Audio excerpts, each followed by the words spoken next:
meeting for October 6th. Please stand and join us in the Pledge of Allegiance.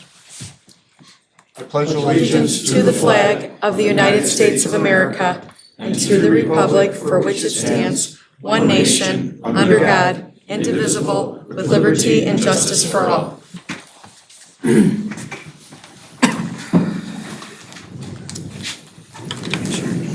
And the roll. Legansky. Here. Schauer. Here. Stompanato. Here. Sullivan. Here. Kenny. Here. Gustafson. Here. Belzak. Here. 7 present. We have a quorum. That brings us to questions and comments and announcements of a general nature. This is on our agenda for any resident who would like to bring something forward that's not necessarily on our agenda. They don't want to wait till the end of the meeting, or they don't want to wait till the agenda item comes up. Is there anyone in the audience who would like to address the council at this point? Please come forward, just state your name.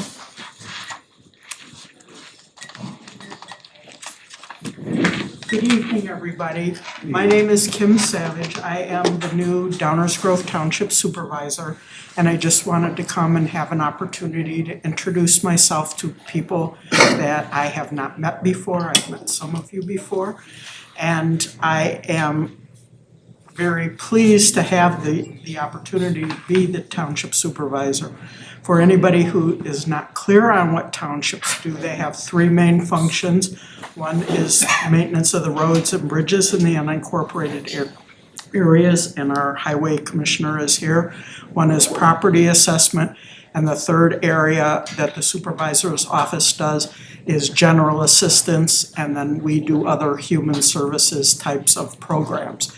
I do appreciate the fact that the Direct Connect does include our senior brochure in the Direct Connect every once in a while, because it is important that we get the information out to residents.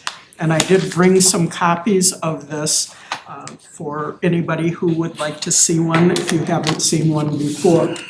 But one of the most important things that we are working on right now is the senior programming. We run programs 4 to 5 days a week. We do hot meals 2 days a week that the DuPage Senior Citizens Council provides. We also distribute Meals on Wheels through our office, our kitchen, and Alderman Stompanato attends our senior advisory committee regularly. But we are always looking for new ideas, and we are looking for some locations to spread our program outside of the township building, which, as many of you probably know, is next to Downers North, and that's a little distance from here or Willowbrook. We are doing a lot with general assistance right now. We manage the applications for the LIHEAP program that the county funds, and so that season has just restarted. We are very busy doing that, and we are looking forward to having partnerships with the municipalities, park districts, and school districts in the area, so we can all make each other's programs better. Thank you. Thank you, Ken. Thank you. Thank you. Thank Ralph, Alderman Stompanato, you're the liaison, and you make sure we'll get those Yeah, I bring these to the, as needed and make sure they're on Upstairs. Direct Connect, so thanks for helping out on that. Thank you, Kim. Thanks, Thank you. Hello. I think most of everyone knows who I am, so Face it'll be looks, very quick. face looks familiar. Everyone's smiling faces, so just introducing myself, I'm Tom Klistic, I'm the Downers Grove Township Highway Commissioner, which includes the unincorporated areas of Darien, and this is why I'm speaking here today. My responsibilities is pretty much as similar as Mr. Dan Gambach here does, so I'm responsible for the roads, the bridges, the plowing. And actually, we're working on the same program of getting an electric truck to do some tree trimming, so I'm actually gonna follow up with you later on how you did the application. One of the things I'm starting here in the township for the highway department is a newsletter. You guys have been really successful with the Darien Connect newsletter, so I'm starting one called The Plow. First edition comes out in November, so any residents that's interested, shoot me an email at highway@dgtownship.com, and I'll put you on the list, and we'll have a bi-weekly newsletter to know what roads we're paving, when we go out, and some of our policies. For example, when we clean ditches, when do we treat branches, this and that. So residents know about that. A quick success story here. first day on the job, I seen Darien is doing some paving on Concord Avenue, so I gave a quick call to Dan and Chris Tom and said, hey, what would it take to do an extra 50 feet? So what many residents don't realize is the township and the city, we might go one block and then another block is township and the city. So I reached out to Dan and Chris, and they were doing some paving on Concord Avenue, and I asked them what would it cost to do an extra 50 feet. We have a really trouble area near the Concord School where water sits down there, it collects, kids go walking past there, slipping and sliding. We don't want that, so I reached out. We did an IGA really quickly, and the team that you guys had out went an extra 50 feet, did an extra 70 feet of curb and gutter, and just wrote you a check on behalf of the township, and we really appreciate being on your contract and getting that done very quickly. Tom, excuse me, that's the portion that we brought up to the Correct. township for, okay, yeah, Yep, just wanna yep. make sure. So you guys brought it to to the previous highway commissioner, and he didn't work maybe that well with other communities, so I had the experience to reach out and to talk, especially to the city of Darien, to do some of those items. Last but not least, we'll actually be doing paving starting next week in the Farmingdale area, so Holly Avenue, Claremont, Grant, Washington Street, Adams, and 71st. We'll get some new patching going on over there, so. Wish you had a little bit bigger budget. This will only be doing basic patching, but hopefully next year we'll be working on some grants to do more work out there, so. That's it. Any questions, comments, or concerns? 36 seconds. All right, look at that. Good to see you, Tom. Thank you, Tom. Best wishes. Yeah, I They checked. did pay us for their share, right? That is correct, yes. Dan and I checked that one a few times. Always checking those receivables.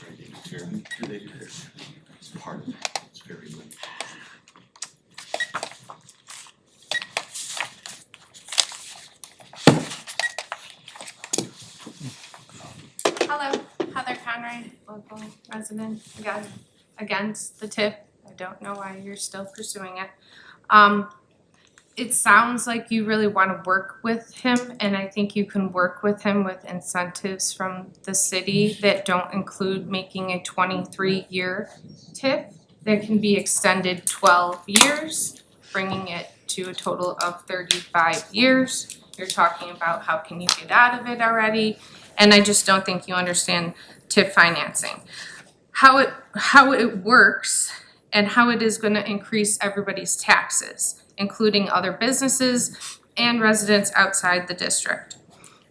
In a well-off area, a TIF district can increase taxes faster for property owners outside the TIF zone. This happens by freezing the property tax revenue for all the local bodies like schools, park districts, from the properties inside the TIF. As the property values continue to rise in the TIF district and the community's overall budget needs to increase, a small tax base is available to tax. So the breakdown leads to a faster tax increase outside the district. The tax base is artificially shrunk. That is what you guys are doing.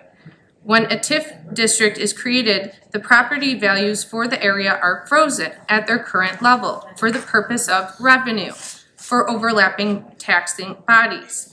All the future property tax growth, the tax increment from that area is diverted to special funds for redevelopment projects within the TIF area, the TIF district. The budget needs to continue to grow meanwhile, and the local taxing bodies like school districts, counties, library districts still have an increasing budget needs for operation and new services. Tax burdens shift to the property outside the TIF. To fund these growing needs, taxing authorities must increase the tax rate for the remaining properties, the one outside the TIF district, because the total property tax base that the authorities can tax has been artificially reduced. That rate increase must be higher than it would have been otherwise. I'll give you the rest later.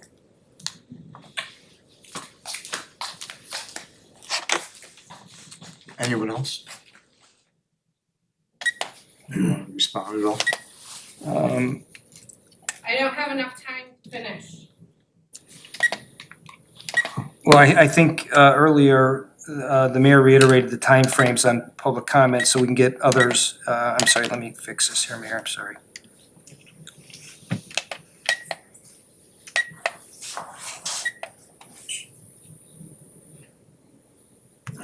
a chance to respond. I know a resident has been at a previous council meeting, and I'm hearing some different things tonight. It was very, very confusing for me because I was listening for factual things, and really nothing I heard was factual in nature. I think one of the things we've been trying to do the last week, 2 weeks, maybe even a month or longer, is we've tried to simplify what the TIF district means, and we've tried to educate the community on it.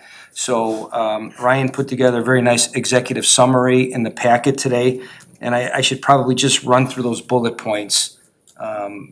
So at least the people watching, the people here, and the city council who has already read the memo, I could reiterate those. A developer is not eligible to receive any TIF funds unless a formal developer's agreement is executed between the property owner and the city.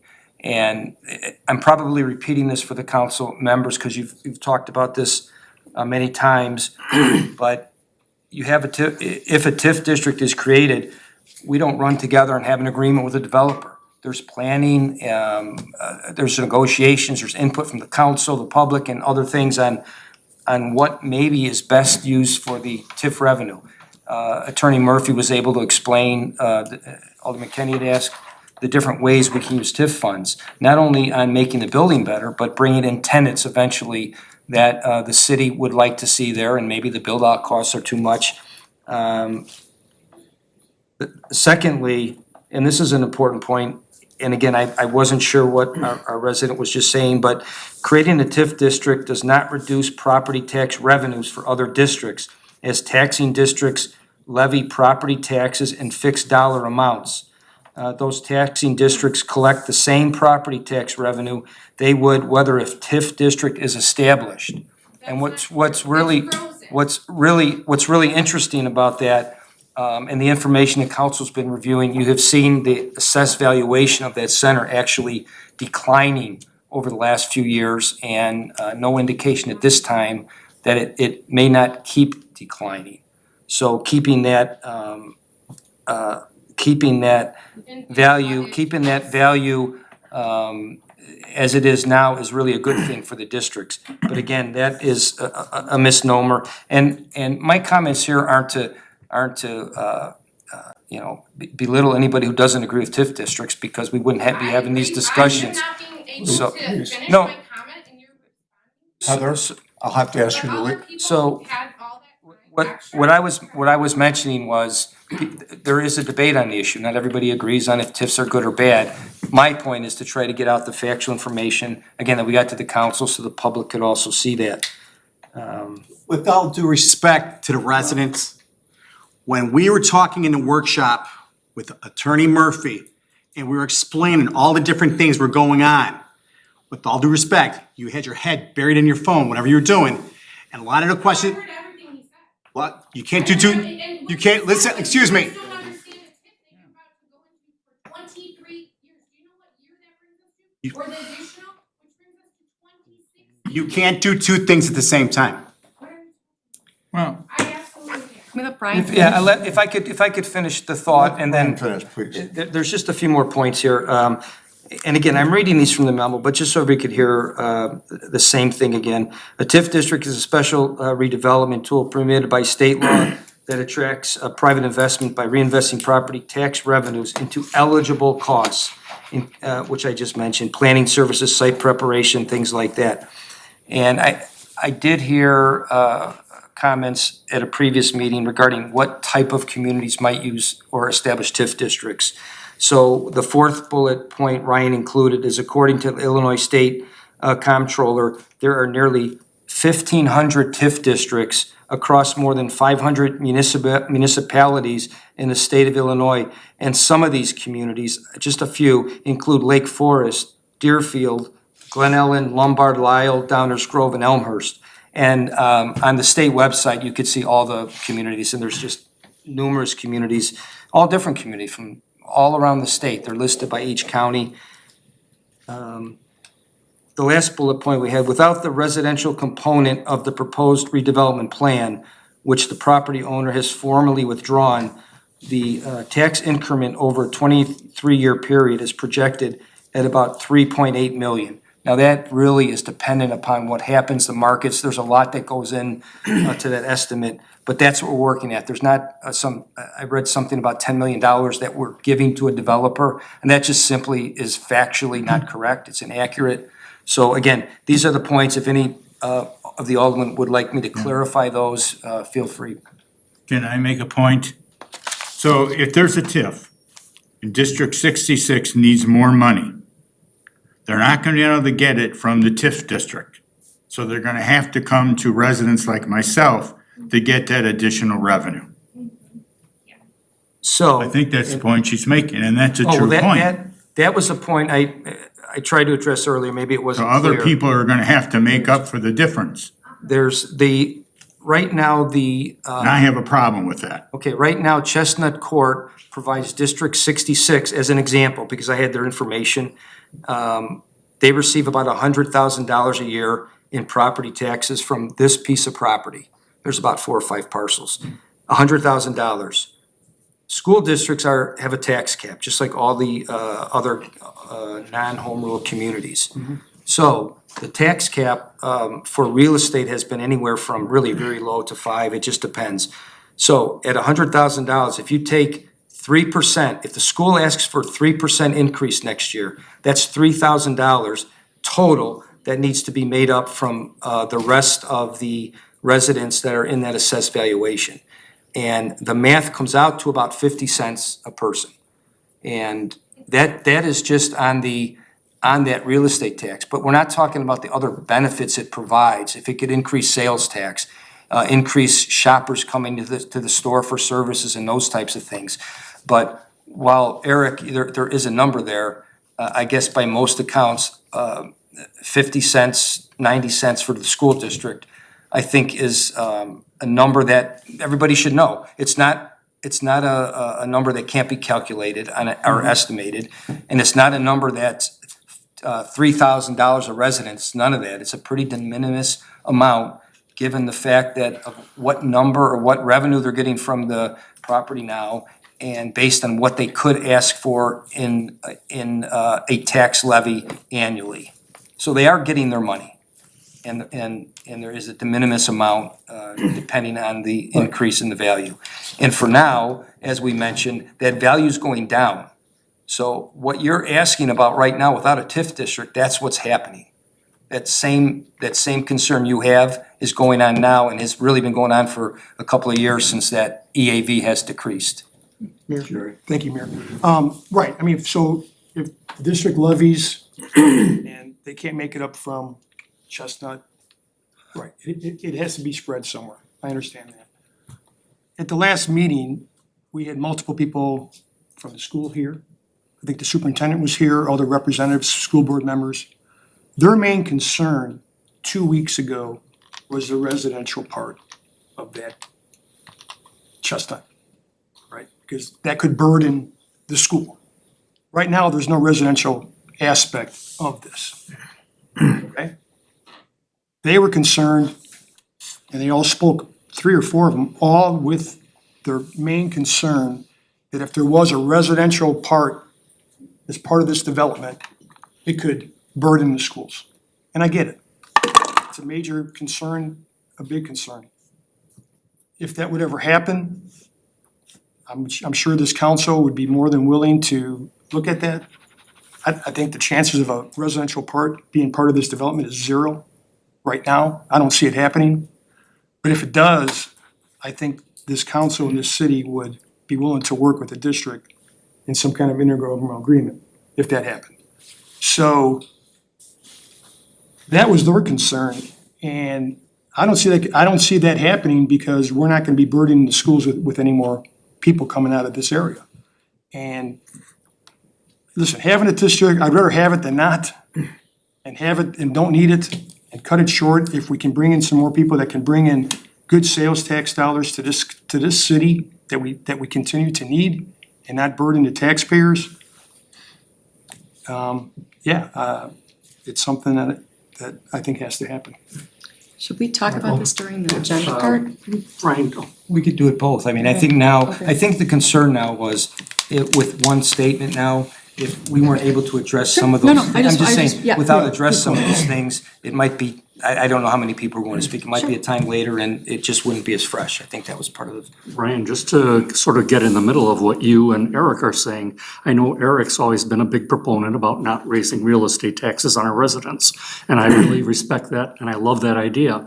But the thing that's happening, Eric, with this TIF district, if we're able to draw in more businesses, our sales tax revenue is going to be going up from those businesses. Last year, we were able to bring down and we were able to waive that increase because of the increased pensions. We were able to waive that last year. As that number continues TIF going up. doesn't guarantee As you that that. number continues going up, the fact that we have to pay more of those funds out of our non-real estate tax revenue makes it more attractive from my standpoint, that if we're attracting businesses in there that are gonna be generating more sales tax, it gives us more of an opportunity for continuing to abate those taxes. So, I mean, even though you're saying it might be 50 to 90 cents per person for that extra amount, I'm saying that if you draw in the right businesses in there, you really wouldn't even have to have that Yeah, increase. I generally mentioned there will be other benefits outside of that. And exactly, there's, things like that. Mike, I didn't bring those up now, but they're good examples of what would happen if we Right, can and I'm just increase. trying to get like in the middle of what you and Eric, because again, I respect what Eric's saying. None of us like raising taxes on the residents, and I think this is a way of accomplishing that by getting that space looking more attractive and more appealing to the residents, as well as generating more revenue for the city. And I think part of that too is if we talk to elected officials or staff members in communities, that the TIF district, they established them and it was some time ago, those have ended now and they're helpful. This is not a plan for tomorrow or the next day. It is a longer term plan that and you could reach out to any of those TIF districts that have been successful, does help the schools out in the longer run. It is definitely a bit of a longer run plan. For us, the TIF district is we all have said, it's a fairly small district. But certainly, I don't think anybody's gonna argue at all that that's been the focus and a priority of the community, the residents, as well as the city council, in trying to do something there with what we have. You just gotta drive around, DuPage or any of the counties for a couple hours and you'll see that people have to be getting creative now. Doing the same old thing just is not working. Mary? Just, going back to, the, other taxing bodies, and some of us elected officials sat in the audience and witnessed the joint review board meeting on August 14th, and the minutes are in our packet tonight for the rest of the council members that weren't there in the audience. But the big takeaway was, and it's written in the minutes and it's what we witnessed, was the residential component that concerned them, and the increase in student population, and also not just about the, I am a very pro-school person, but you've got the fire district, you've got other people, if you had more residents that would, fire, police, all that. And with that being, off the table now, they, supported in premise the TIF, and even at the last meeting, it was once again about if there was ever to be a residential park brought in, it would be like, there's ways to address that within our governmental agreements if you're gonna have additional students. But right now, that there's no residents. It's about doing everything we can to improve this center, to make it as successful as we can, and to revitalize it, because it has been not that for a very long time. So if the concern is that people outside of the TIF district are gonna have to spend more money to make up the freeze on it, that's already happened. The EAV from 3 years ago, everyone already is spending more money, not because there's a TIF district, because the value of that property has gone down. And so we need to figure out a way to have the value of that property go up, and that will help everybody. TIF doesn't mean that will.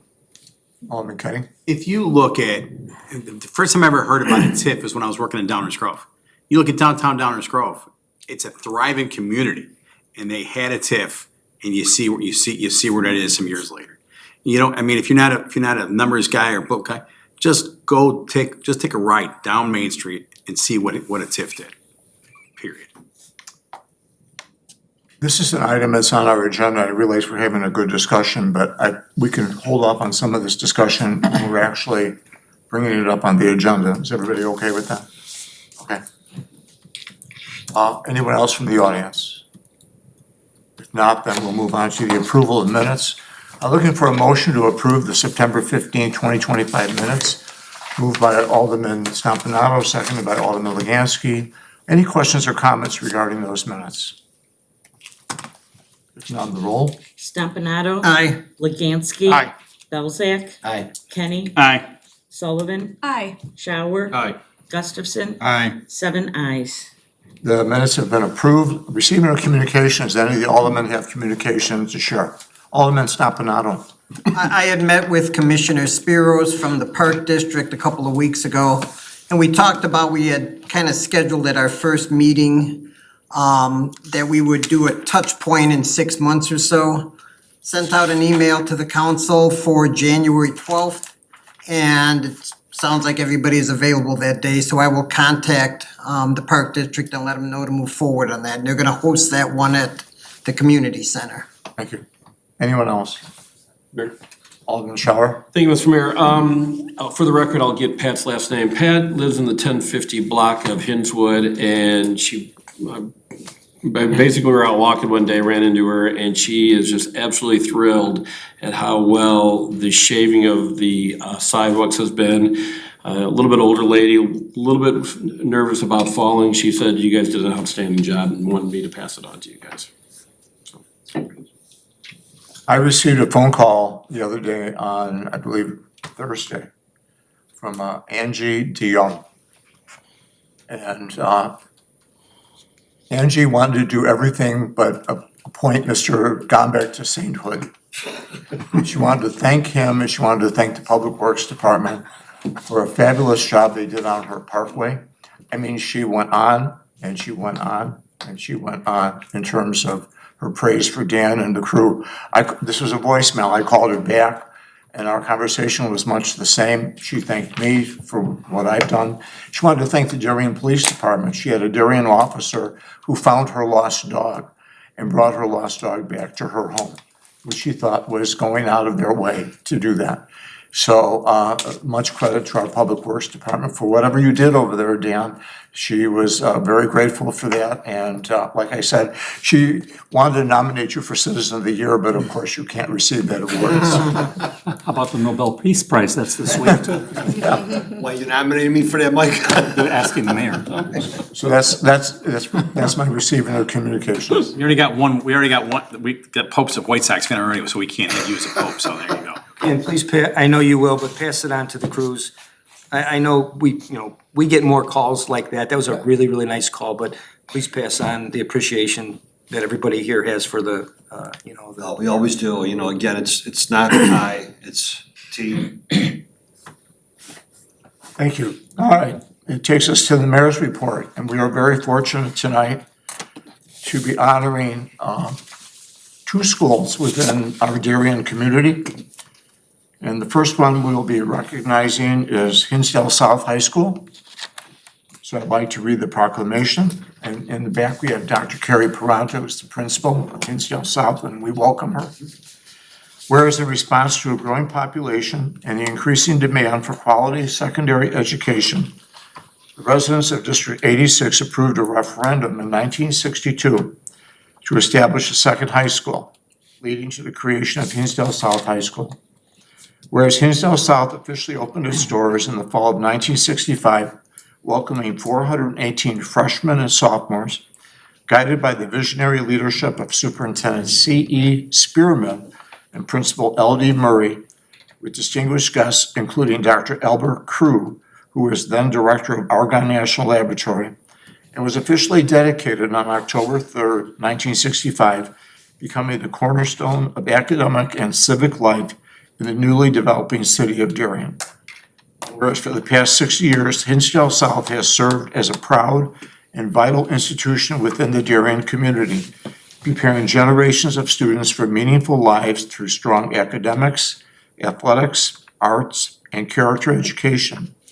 And whereas the first year was filled with energy, as the school conducted pep rallies, mixers, a newly formed cheer squad, a school song, and the launch of the student publications, the Vespa Yearbook, and the Stinger newspaper.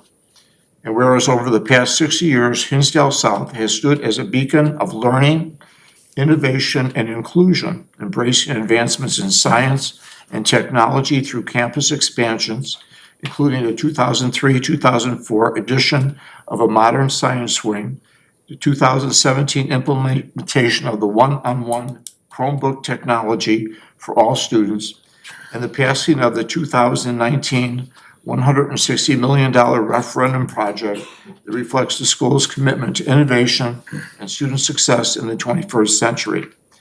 Whereas Hinsdale South has celebrated many academic and extracurricular achievements, for athletics, this has included 260 conference championships, 350 all-state champions, and 22 team state championships.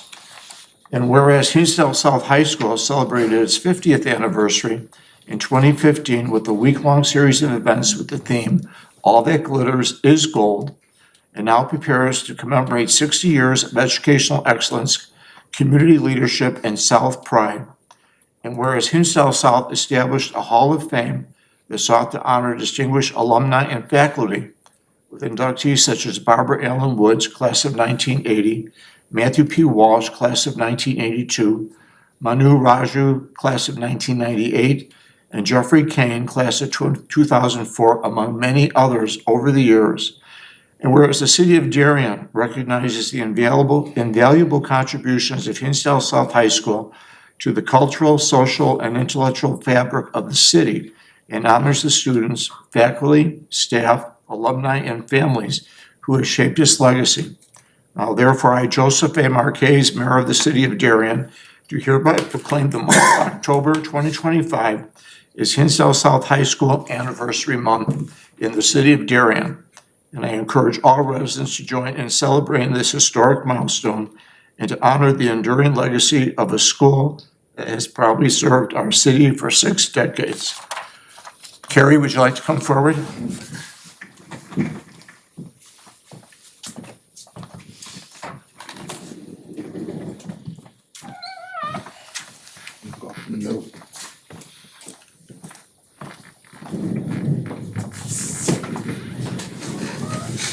This is not quite as large as the one we read the other day. Thank you so much, Joe. Brian, scoot back just a little bit more. A little more. Around the corner. Go. Around the corner. Thank you very much. For those that don't know me, I'm Dr. Carrie Pronto. I'm the principal at Hinsdale South. I have been at South for 22 years in a lot of different roles. I began my educational career there and now as principal. It's pretty amazing. I love our students. We have the absolute best students of anywhere around. I know parts of Darien go to Downer South, but I'm still gonna say we have the best students around, the best staff and the best community. So thank you very much for recognizing us here tonight. Appreciate it. Thank you. On Friday, I had an opportunity by invitation to go over to Hinsdale South High School, and Carrie and Kyle Buritz had a enlarged version of that proclamation, which Carrie and I signed together. I had an opportunity to meet a number of the most wonderful children you'd want to meet. These were great kids. And Carrie got them out of lunch because they wanted to meet the mayor. Believe it or not, high school students who wanted to meet the mayor. And I got a tour of the school. I got to see the new pool, as well as some other areas. And it really is a beautiful school. And we should all be very, very, very proud of Hinsdale South High School. You do a wonderful job with our children, and we thank you. Thank you very much. Appreciate it. All right. Our next proclamation deals with the Arts DuPage. Whereas Arts DuPage has regularly issued official proclamations to all the cities and villages in DuPage County on an annual basis, designating October as Arts DuPage Month. Whereas the arts embody much of the accumulated wisdom, intellect, and imagination of humankind. Whereas the arts enrich us as individuals and play a unique role in the lives of our families, our communities. And whereas the arts promote a better understanding of the diversified cultures within our communities, and unify us regardless of age, race, and ethnicity.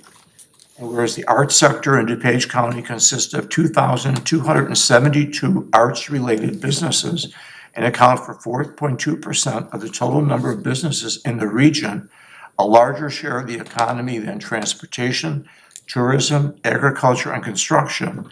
And whereas the arts provide full-time employment for over 15,000 workers in DuPage County.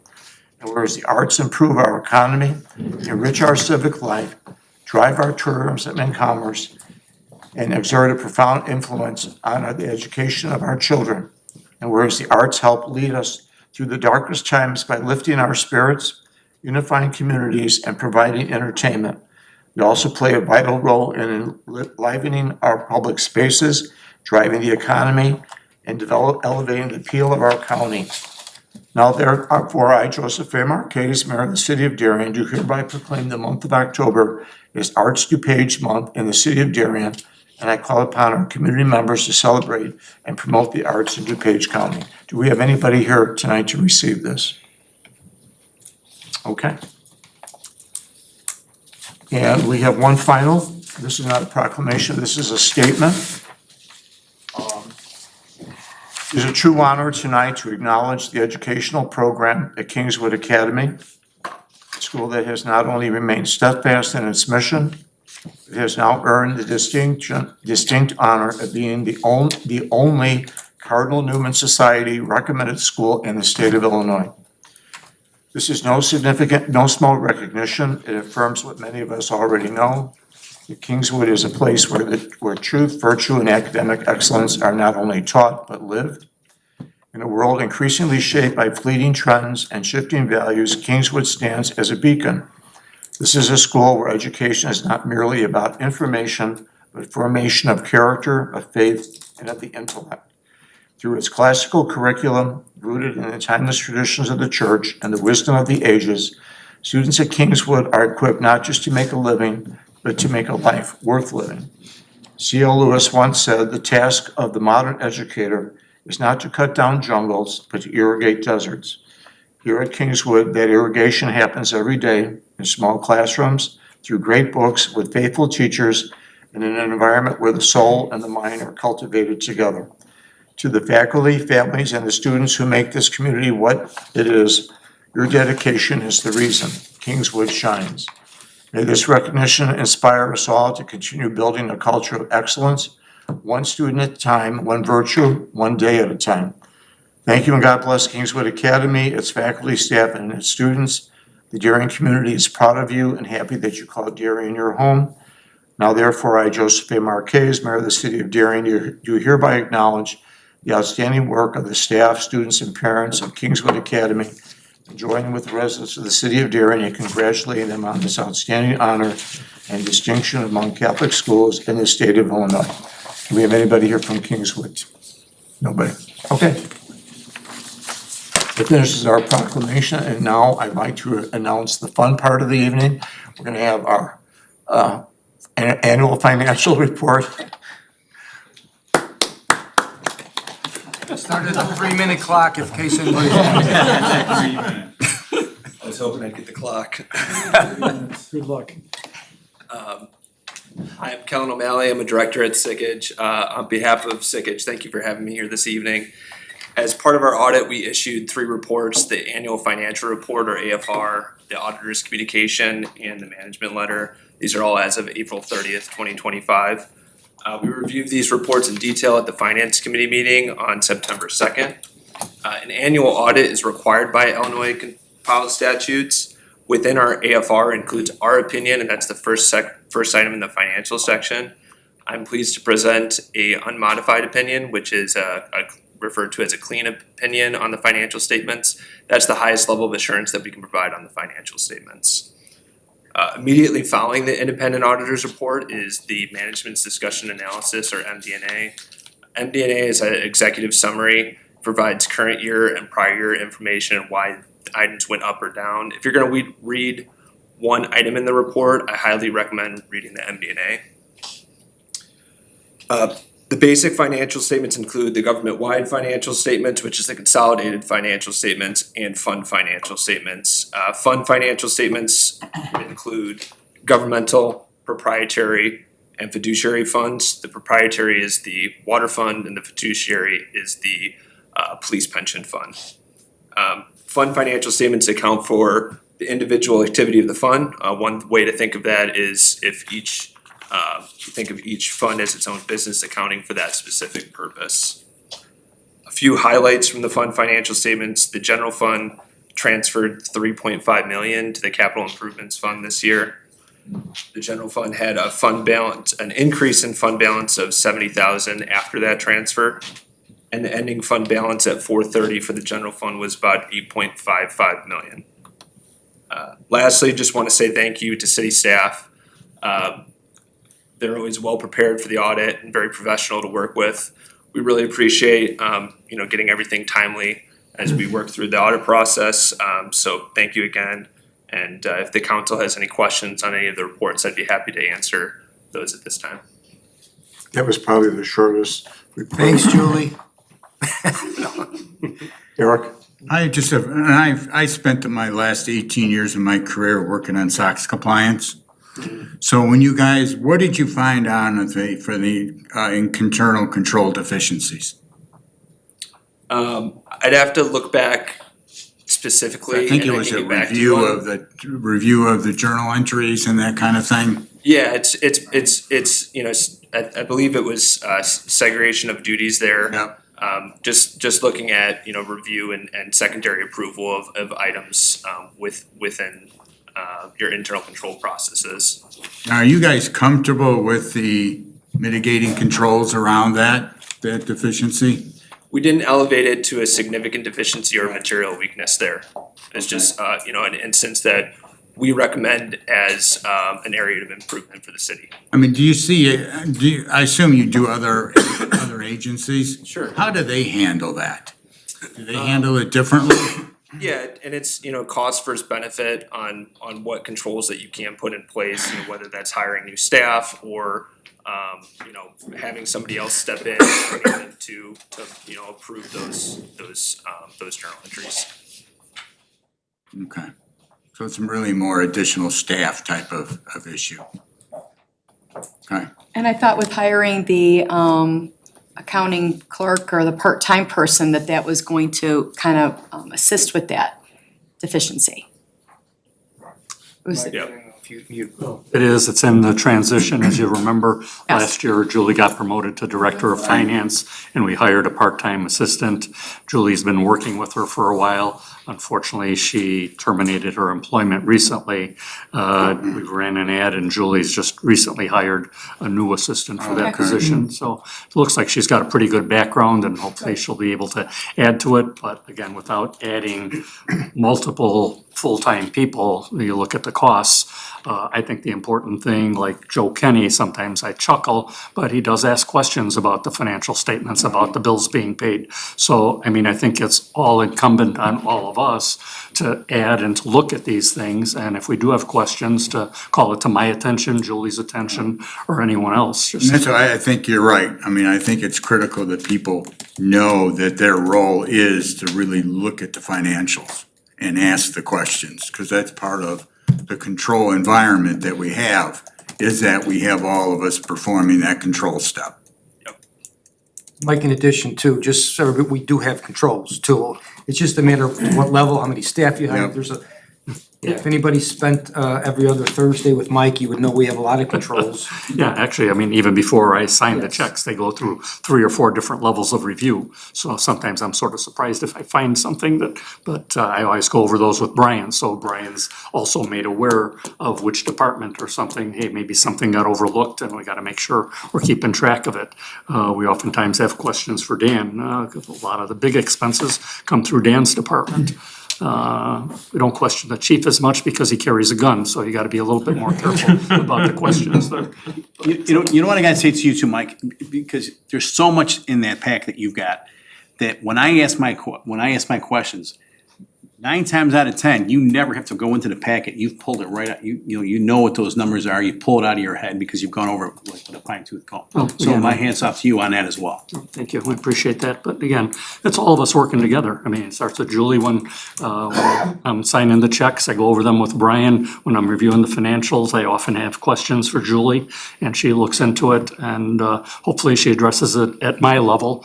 If she doesn't, again, you guys have the financials, you don't have them today, but you have the monthly financials, and look at them, and you have questions about it. I mean, I try and highlight some things, like the sales and use tax we talked about recently, but if you have questions about other things, I may not be able to address a specific question on that on an immediate basis, but that's what I basically do with Julie when I'm going over it with her, and we can always ask her those questions too, but thanks, Joe. And same with our banking and, a lot of our policies, procedures, even if it's not us internally, there's protections with the bank, if there's transfers in or out, there's procedures, so just so everybody understands, we do. Yeah, that's the biggest pain in the ass, excuse my French. Good, now you know how we are every other Thursday.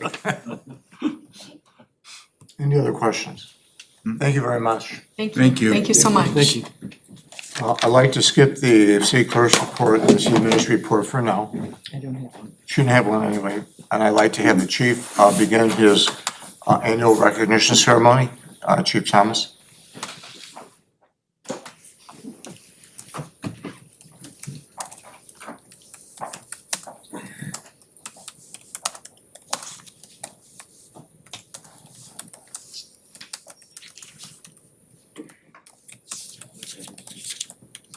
Just before you start, start.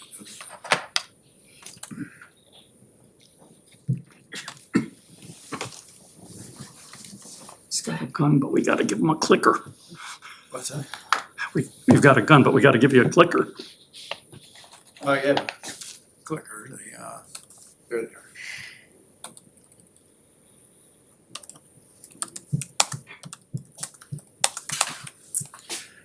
All right. I want to thank the mayor, city council, others in attendance to this recognition ceremony for employees who've retired, been hired, promoted, or earned certain awards. This time, I'd like to introduce Deputy Chief Norton. All of you already know him. He's been in charge of operations for several years. But with the reorganization to 2 deputy chiefs, he's now in charge of support services, which includes administrative services and central services. Jason will talk about records clerks that have been hired and those that have been retired. Jason, you're up.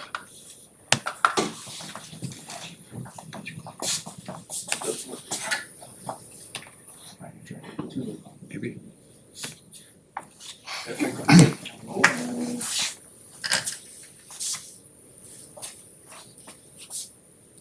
Looks like it's live. See you, Greg. There you go. Easy. Thanks, Deputy Chief. First person I'd like to recognize tonight is Records Clerk Steve Highland, badge 373. He was unable to join us this evening. Steve began his career with Darien PD as an auxiliary officer in 1998.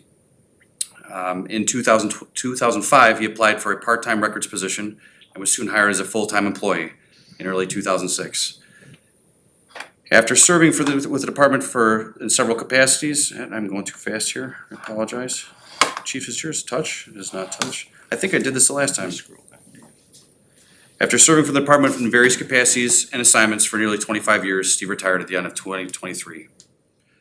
Steve is a pilot of small planes, but now enjoys snowmobiling in the winter and camping in NASCAR type events. So, Steve Highland. Liz, you want to come on up here? Next person we'd like to recognize tonight is Records Clerk Liz Podorowski, badge 703.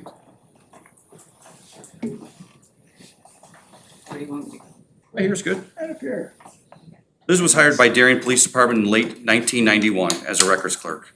After more than 33 years of dedicated service, she retired in May of 2025. Liz was always thoughtful and caring towards others. If someone's birthday was approaching, she made sure a card was ready and to gather as many signatures as she could possibly. She consistently carried a positive outlook and was always choosing to see the best things of light. So, thank you.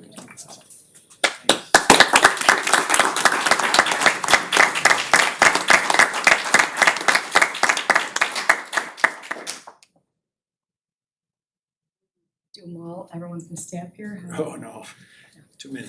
So if you want pictures, we'll do them individually. Okay, do you wanna do them? Yeah. Sure. Fair.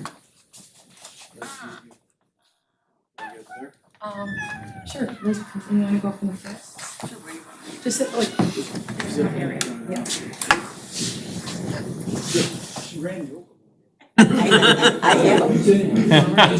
Yeah.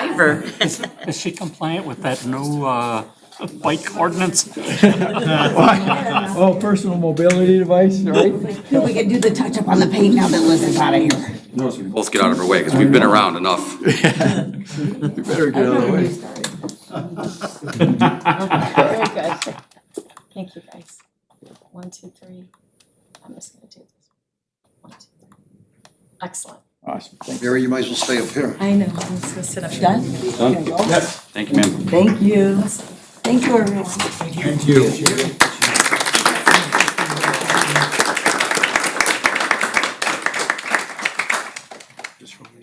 So out with the old, in with the new. Next person we'd like to recognize tonight is Haley Gerstein, badge number 709. Haley, come on up here. She is joined by her fiance Kyle. How you get to come up? You weren't prepared for that, were you? Nope. So Haley was hired in November 6th, 2023 as a records clerk. She joined our team when Steve Highland retired. Haley has previous experience with Clarendon Hills Police Department as a records assistant. She has her bachelor's degree in criminal justice from Lewis University. Welcome aboard.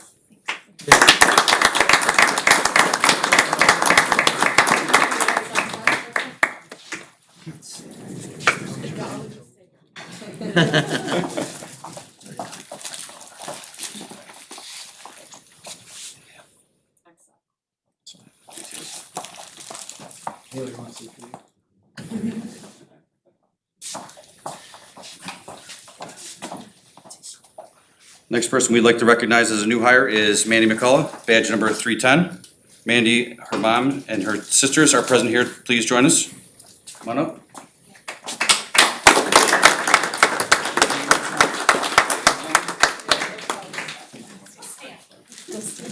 All right, fair enough. So Mandy was hired on August 4th, 2025 as a records clerk. She joined our team when Liz retired. Mandy has 20 years of experience as a dispatcher with both Addison Consolidated Dispatch Center and with West Suburban Consolidated Dispatch Center. Mandy fosters dogs in her spare time and graduated from DePaul University with a Bachelor of Arts in Sociology.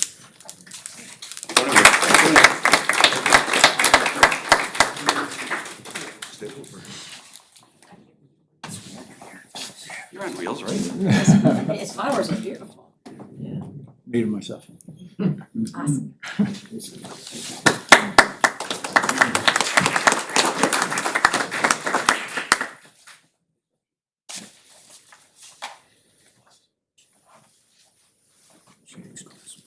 Thanks, Jason. It's important to recognize our non-sworn personnel who do a great deal of work without a lot of recognition. But without their work in the background, the work that the officers perform would be less effective. So now I'd like to introduce you to our new Deputy Chief Austin Chum. Some, maybe most, probably have already gotten to know Austin because he's now in charge of operations, which is the Patrol Division and the Investigations Division. Deputy Chief Jump will talk about sworn officers who have retired, introduce you to 2 new community service operators and 2 new police officers. Austin, you're up. Thank you, Chief. First, Jeff McKenzie.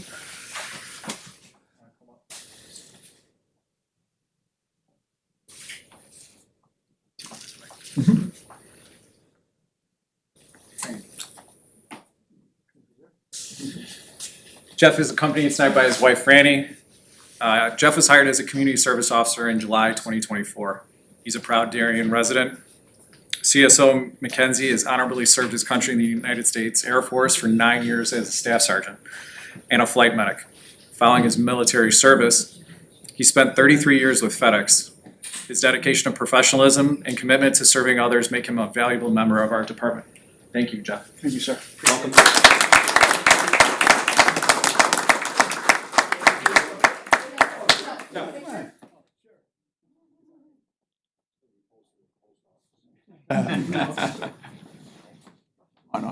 Take the glasses off your head. Your orders. Very good. Excellent. Thanks, guys. Thank you.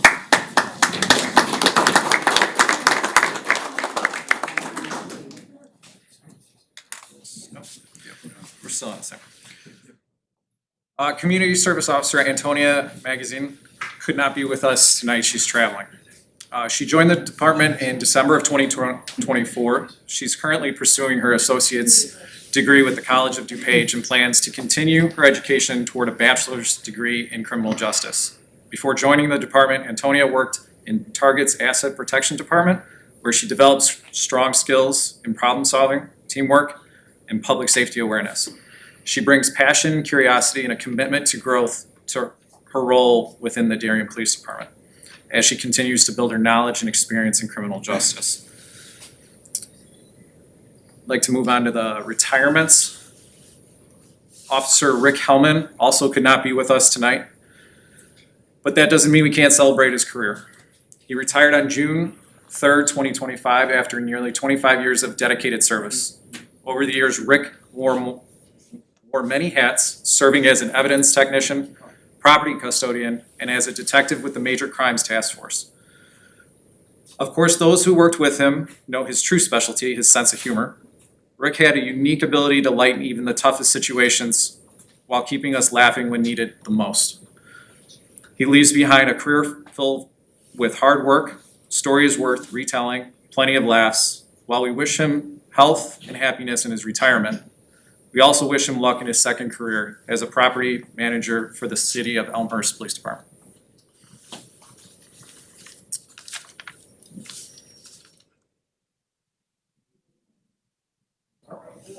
Sergeant Jeff Kasiniak also was unable to join us tonight, but we'd also like to thank him for his 23 years of dedicated service to the department. Over the years, he had held several important roles as a field training officer, an evidence technician, and a controlled tactics instructor, juvenile officer, and was promoted to sergeant in 2022. Jeff oversaw community outreach like Shop with a Hero, Safety Village, National Night Out, just to name a few. These efforts strengthen the bond between our department and the people we serve. On behalf of the department, we wish him a long, healthy, and happy retirement, and wish him luck in his second career at Downers Grove South High School. Next would be Sergeant Steve Liss, who's with us tonight. Steve?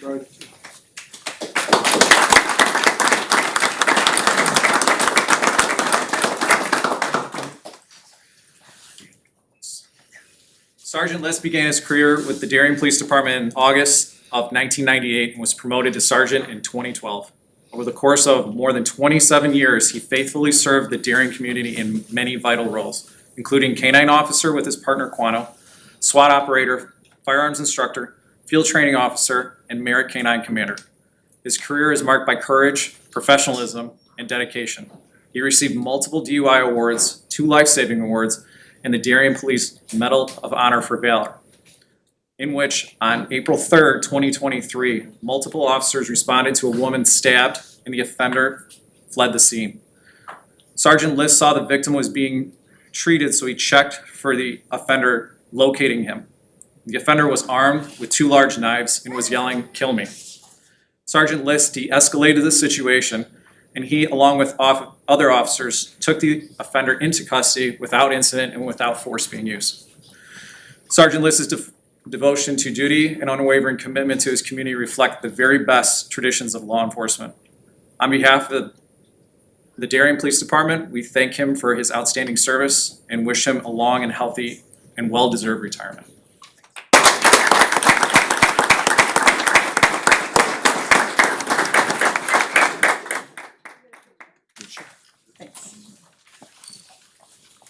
I almost didn't recognize you without your uniform.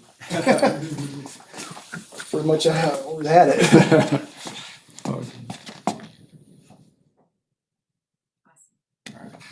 Thanks. Thank you.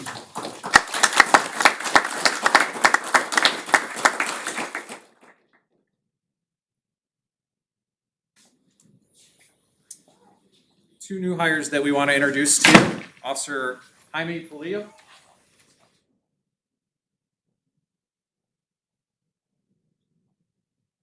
Officer Polillo joined the Darien Police Department in January 2024.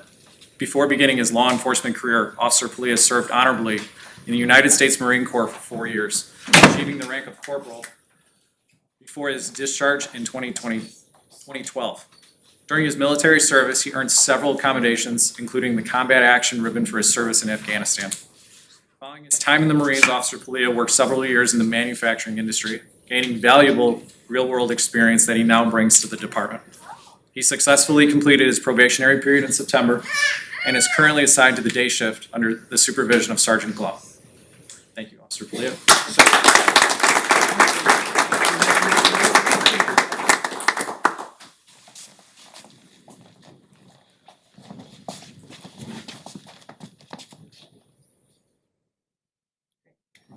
Thank you. Thanks.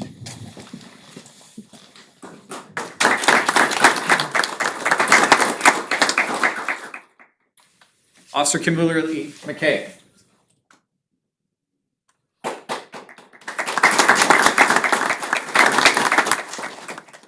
Officer McKay joined the police department in September 18th of 2024. She brings prior law enforcement experience from the Bolingbrook Police Department, where she served as both a police officer and a code enforcement officer. Officer McKay earned a bachelor's degree from Lakeland University, where she also competed in Division III volleyball. Her background reflects a strong commitment to teamwork, discipline, and community service. Officer McKay is currently assigned to the night shift under the supervision of Sergeant Romick.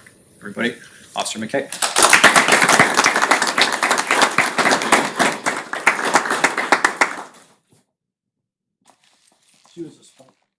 Yeah, could you tell? I'm guessing she was a setter, which makes her a leader, I'm guessing. Libero. Libero, yeah, you guys got it. Got it, right?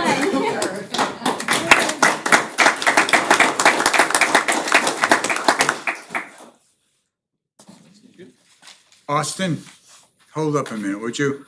I just want to thank Austin. He did a phenomenal job last week at the public meeting regarding e-bikes. And that went over extremely well. So really, I want to thank you for the great job you did. Thank you. Thank you. No. We had an interesting meeting.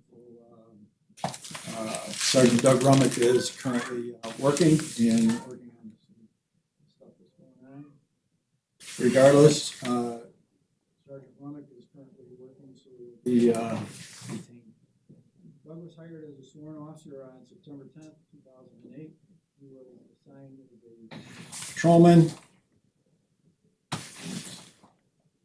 field training officer. You know, I frequently talk about the FTO and the first line supervisor. If we have those two positions well taken care of, everything else falls in line. So we in the next motion both work in those roles, both of those roles. So hugely important.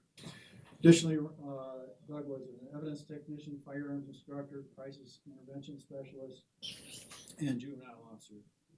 Doug also does our community relations activities, running many of our programs, Cop on Top, Safety Village, National Night Out, Coffee with a Cop, Shop with a Hero, and a bunch more. Prior to coming to us as an officer, Doug was honorably discharged from the U.S. Marine Corps after 5.5 years of active service. This past June, Sergeant Romick completed the Northwestern's prestigious Staff and Command course. It's a 10-week course. Sergeant Romick earned a life-saving award in May of 2010. Also received a letter of commendation we'll talk about later. Doug was promoted to sergeant in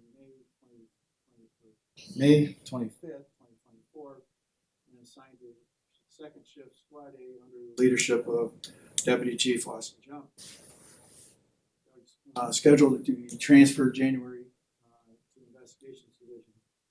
When at the police, Doug enjoys the outdoors and spending time with family and friends.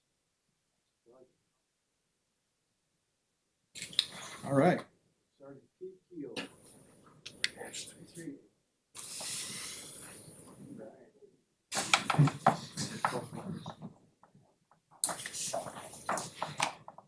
Sergeant Keel's badge will be pinned on by his wife Megan. Also supporting Keith is his children, Declan and Quinlan, as well as Keith's parents, Patty and Thomas. I just so appreciate when family comes out and support.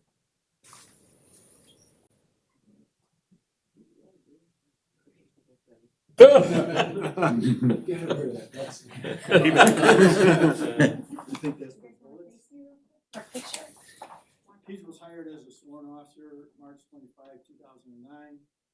Held the following assignments or duties: patrolman, field training officer, hostage negotiator, assistant team leader of the hostage negotiation team, crisis intervention specialist, and juvenile officer. He earned his bachelor's degree in science from Illinois State University, majoring in criminal justice and sociology. Sergeant Keogh earned a commendation in October 2014 for his role in the arrest of an armed convicted felon and recovering a firearm. Also received commendation for his role in a road rage incident that occurred in July 2021, where the offender was using the firearm to bang on the victim's car window. The offender fled but was located and taken into custody without incident. And at the police, he likes to golf, lift weights, and spend time with his wife and their children. Keith was promoted sergeant on July 5th, 2025, and assigned to shift to Squad B under the leadership of Deputy Chief John.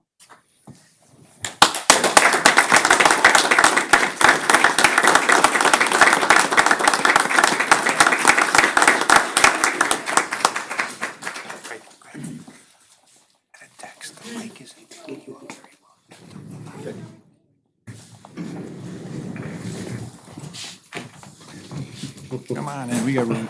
Trying to look at the camera. Right there. All right, everybody up here, 1, 2, 3. Cheese. Excellent.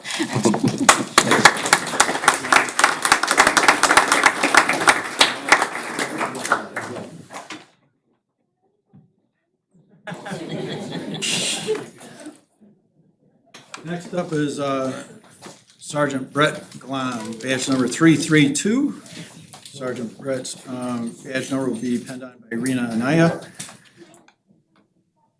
Also in attendance is with Brett is his mom, Rondi Glom. I got him here. How you doing? This guy talks about you all the time. Hardly get him shut up. Most like you. You go ahead. Sergeant Glom was hired as a sworn officer on September 27th, 2001. As an officer, Brett has worked several assignments, including patrol, school resource officer, detective, evidence technician, DEA task force, crisis intervention specialist, and juvenile officer. He earned a bachelor's degree in business management from Benedictine College. Brett earned a number of awards, which include, we're gonna be here for a minute. 2004, Sergeant Glom earned a commendation for making an arrest and recovering a knife used in an armed robbery. 2010, Sergeant Glom earned a commendation and was recognized by the Illinois Homicide Investigators Association for his efforts in an investigation into a triple murder. 2013, Brett was recognized for his work in DEA's HIDA group into drug dealing and violence perpetrated by major street gang.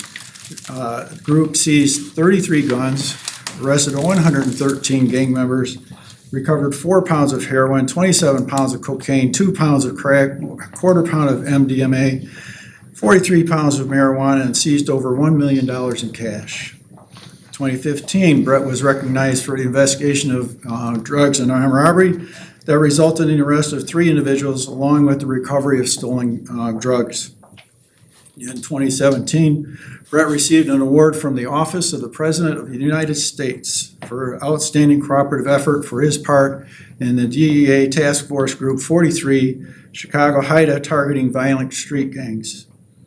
Also in 2017, Sergeant Glom received an award from DUMEG for his outstanding effort for seizing large amounts of narcotics and seizing nearly $1 million in cash and other assets. In 2018, Brett earned the Law Enforcement Excellence Award from the Chicago Crime Commission for work he did with the DEA Task Force. 2021, Sergeant Glom received a special commendation from the Chicago Police Department for outstanding police service that significantly impacted public safety. 2022, Brett received the Cook County Crime Stoppers Award for excellence in law enforcement for the investigation and prosecution regarding Operation Sack the Gangsters, focusing on Gangsters Disciple Street Gang and Mexican drug cartel. In February of this year, 2025, Sergeant Glom investigated a victim who was defrauded out of $30,000 by offenders who were impersonating themselves as U.S. Treasury agents.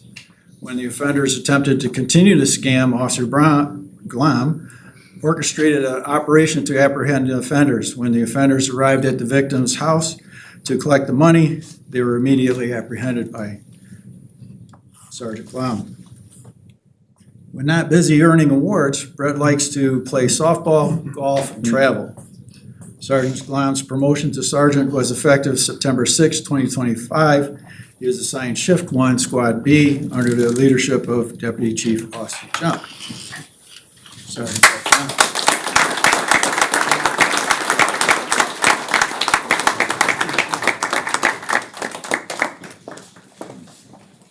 Nice job, Brett.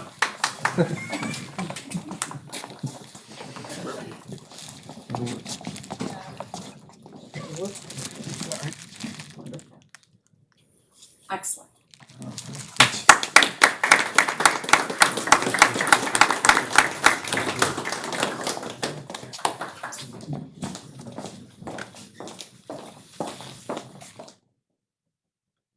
All right, you can stand over here now, Austin. Can Tegan and Tinsley and Maggie join us? Tegan and Tinsley get to pin the badge on Dad. Try not. Deputy Chief Jump was hired as a sworn officer on March 25, 2009, promoted to sergeant August 10th, 2019. He has been or is assigned as patrol officer, patrol sergeant, field training officer, evidence technician, crisis intervention specialist, juvenile officer, firearms instructor, merit SWAT team operator, merit SWAT team supervisor, and merit SWAT team assistant commander. He earned his Bachelor's of Science in Law Enforcement Administration from Western Illinois University and attended the School of Staff and Command at Northwestern University. Deputy Chief Jump has earned the Life Saving Award 3 times, Mothers Against Drug Drivers multiple times, Merit SWAT Award of Excellence. He has received commendations for catching a suspect in a stolen vehicle, arrest of a subject for aggravated battery of a firearm and recovering the weapon nearby the offender, and managing the extraction of a family held hostage. I think he's actually been involved in 3 of those situations. Outside of work, Austin and his wife Maggie can usually be found cheering on their daughters Tegan and Tinsley at gymnastics and dance. They're going to give a little program here in a minute. He also loves traveling with the family, and their annual trip to Aruba is a highlight every year. Deputy Chief Jump was appointed Deputy Chief on July 12, 2025, and is assigned to the Operations Bureau. All right.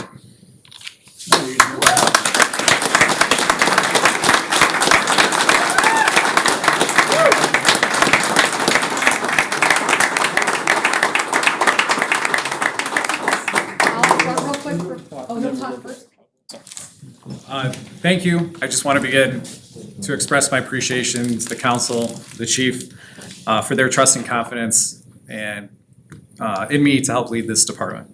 It is truly an honor to serve in this capacity. To my family, my friends, thank you for your unwavering support through these long hours, late nights, and the many sacrifices this profession demands. I could not do this without you. To the men and women of the Darien Police Department, your professionalism, your dedication, and your commitment are what keeps this community safe and strong. It is an honor to stand beside you every day. Last, to the members of the DuPage Metro SWAT team that are here, thank you for being here tonight. Serving alongside of some of the most capable officers in DuPage County over the past 12 years has been one of the greatest rewards of my life. Thank you all.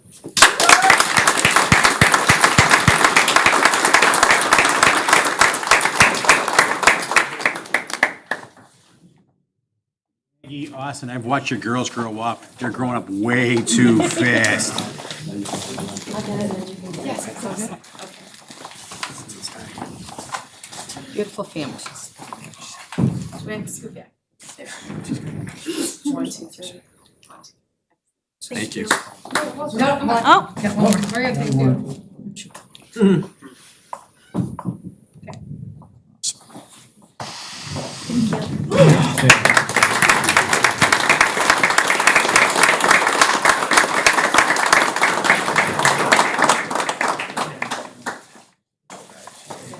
Well, no, you don't like spiel gun. So in 2023, staff received 77 letters of appreciation or thanks from citizens or other law enforcement agencies. Mayor, before we started, was talking about some of those that he received, and we received a lot of them ourselves. In 2024, members received 114 letters of appreciation and or thanks from citizens or other law enforcement agencies. I just saw Officer Janik, so come on back up here. She's present tonight with her husband and parents are also present. Officer Nick Nelson has a few guests here tonight, and he can come up, please. And I believe Officer Servin is here as well. They can hear you. All at once. Anybody here? What are you looking for, Chief? I can't hear you. Too much smoke. Servin. Servin.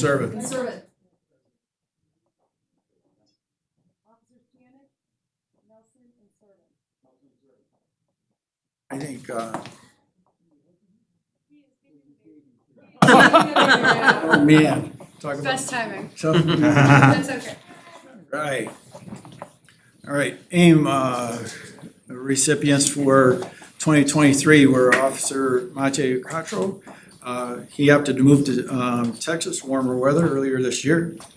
Officer Tony Ruby, Officer Nelson Servin, and Officer Paulina Janik. They already received those awards earlier. What is that award? Alliance Against Intoxicated Motorists. Okay. Sorry. Thank you. Yeah. And in 2024, the officers that earned that award were Officers Mache Castro, Tony Ruby, Nelson Servin, Paulina Janik, and Nick Nelson. So, and they're present here.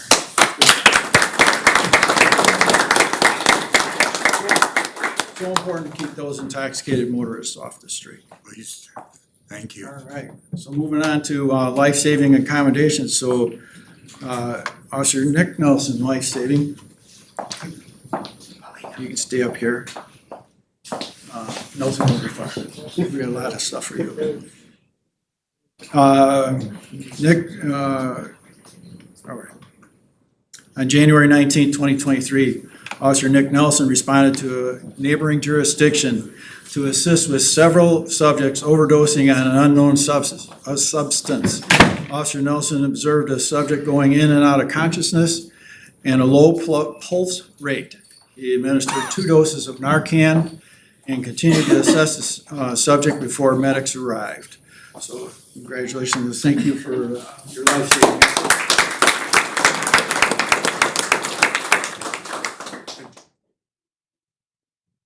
All right.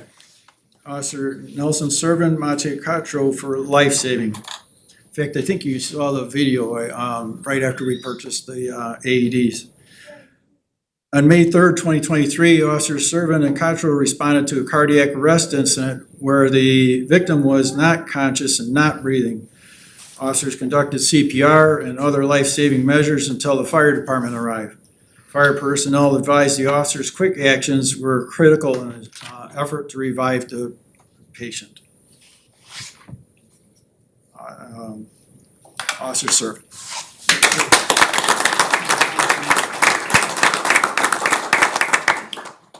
He's gonna be here for a while. Does a lot of good work. On March 16th, 2024, Officer Servant saw a vehicle drive off the road, roll over in a ditch, and land on its roof. Officer Servant used a glass break to shatter the passenger side window and then rescued both occupants from the vehicle. Officer Nelson, Mache Cotro, and Sergeant Doug Rumick. Doug's still working. September 27th, 2024. Officer Nelson Servant, Mache Cotro, and Sergeant Doug Rumick responded to an armed robbery with 3 offenders fleeing on foot. Sergeant Rumick directed Officer Servant to the scene to assist with drone search and Officer Cotro to assist with the physical search. Officer Servant located the suspects and all 3 were taken into custody. Officer Cotro searched the area and found a firearm that belonged to the suspects. All right. Dave Malazzo, there he is. Hey, Dave. Didn't know if you would be able to make it. We got a couple of guests here. Bring them on up. Didn't you get some guests too? Yeah. Well, bring them up here. What are you thinking?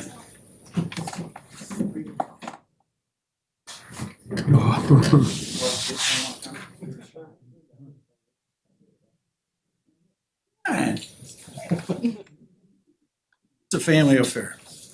Officer Malazzo has a few guests. They're coming up. All right. Nelson's got his family here. On April 5th, 2024, officers assisted the Willowbrook Police Department with a traffic crash in which 2 subjects fled on foot. Officer Servant deployed a drone while Officer Malazzo ran a canine track. Officer Servant located a suspect with the drone, observing him enter a shed. Officer Servant continued to monitor the suspect's location and directed officers to the shed. Officer Malazzo was able to apprehend the suspect. Alderman, I think you saw this video. I showed it at one of the goal setting sessions. So a lot of good stuff. 4 times up here. That's good stuff. Thank you.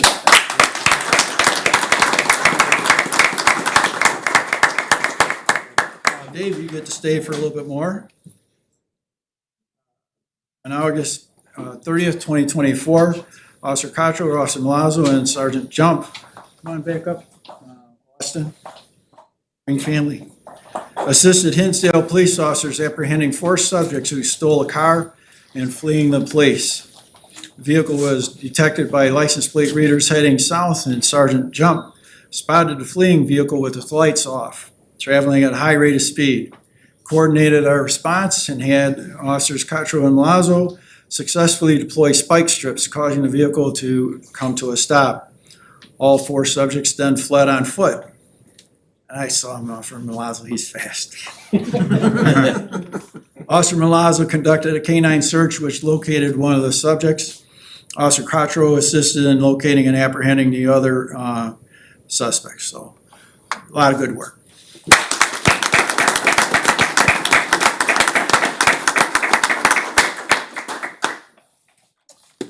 All right. On. Then Sergeant Jump received a letter of accommodation for his actions managing a suicidal, homicidal subject. The subject, armed with a shotgun, was threatening his wife and 3 small children.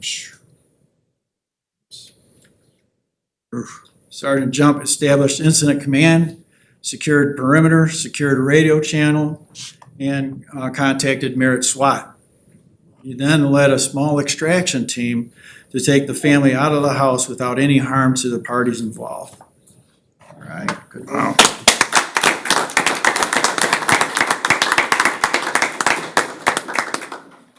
All right, Officer Conrad Keno, I think his wife Vanessa and daughter Penelope and son Lucas are present. All right.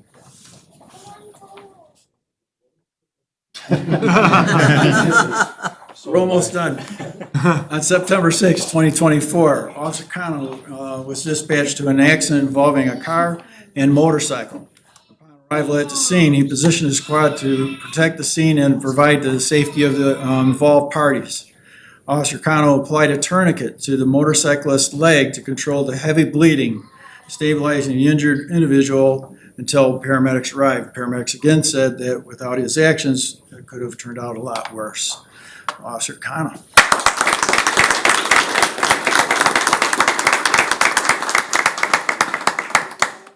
Again, all these awards were given during roll call.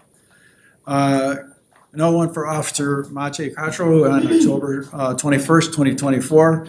Officer Cottrell responded to unincorporated Willowbrook for a person who had been shot. Officer Cottrell located the victim lying on the ground in the parking lot with a gunshot wound to his left arm, bleeding profusely. Officer Cottrell applied a tourniquet, gathered information from the victim regarding the identity of the shooter, and relayed that to responding officers. And then last we have Officer Chris Oplowski. I think his fiancee Lily is here, brother Nick and wife Melissa, and a nephew too. Miles? Yes. They'll show up.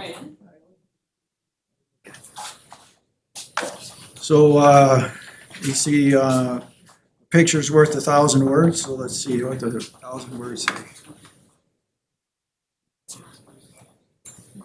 Car overturned on I-88, or I drive I-88 all the time, I-55, and Officer Cottrell immediately was the first person on the scene. On December 16, 2024, Officer Oplowski responded to a vehicle that had overturned on fire and the driver trapped inside. Officer Oplowski cut away the airbag to gain access to the trapped injured driver. Officer Oplowski was able to get the driver out of the burning vehicle and carry her to safety. Again, Officer Oplowski.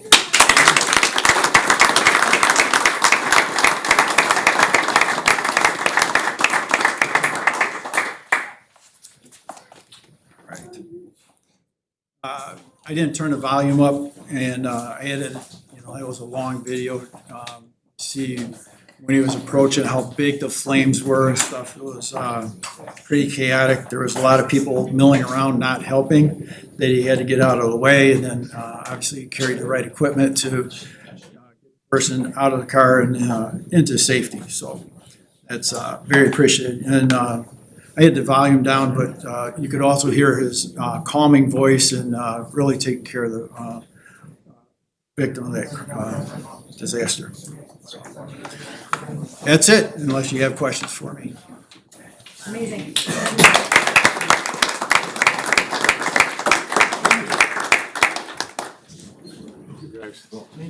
Thank you.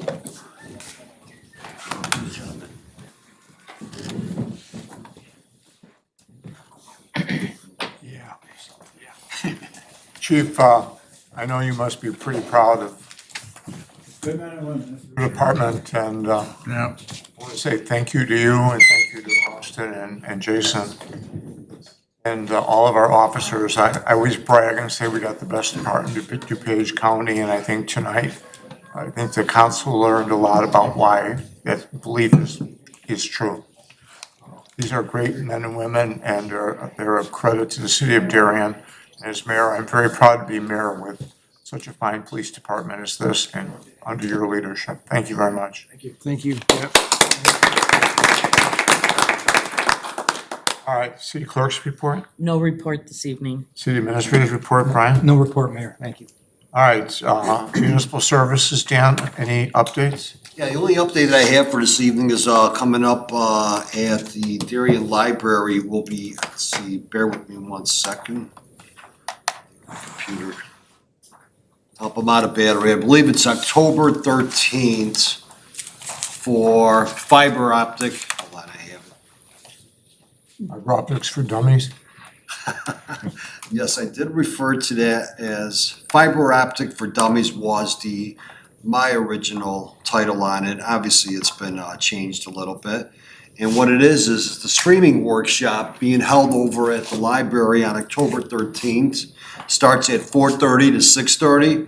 And what it is basically the residents have the opportunity to discover how fiber optic internet can simplify streaming, for example, and potentially save money. You can get all your questions answered. Metronet, along with T-Mobile representatives will there. If you recall, T-Mobile merged with Metronet, so they'll put on their presentation. You'll also learn about what fiber optic does, what it doesn't do, And let's see what else, how reliable it is in comparison to existing cable, and what you could do with your current modem boxes, what you don't need, so on and so forth. So right now, we've got about 70 seats available. We have a little bit over 120 total capacity. We ask you to go to the Darien website. You could just punch in fiber optic, and it'll take you to the site, to the Darien Library site, and we need you to register. So in case we have additional overflows, that we'll schedule additional classes, if you want to say, or workshops for the future. So again, I think it's been very well received by people that have already signed up, so please sign up. Mayor? Jerry? Thank you, Mayor. Dan, I got some pics today from the work started just south of Portsmouth with dredging that creek and hopefully, making it a little bit cleaner so the water can keep flowing through, Yes. through the next flood. So I did get a text today saying, thanks. It's I think it's really going to help keep that water, flowing. If you get a chance, Yeah. take I'm gonna a probably- look at a machine that's It looks. I just saw the picture and it looks like really big. It is a rental, obviously it's something we wouldn't be asking for, but then again, not just, but if you get a chance, take a look at it. I'm gonna walk down there tomorrow morning. I really am. Just Yeah, it looks. has a reach arm of probably about, 70 feet or so, fully extended, so it's really, again, I machinery. think it's really going to help just keeping that water. Yes, and it's something we do periodically, and you'll see a big difference. So thanks. I did get a text tonight.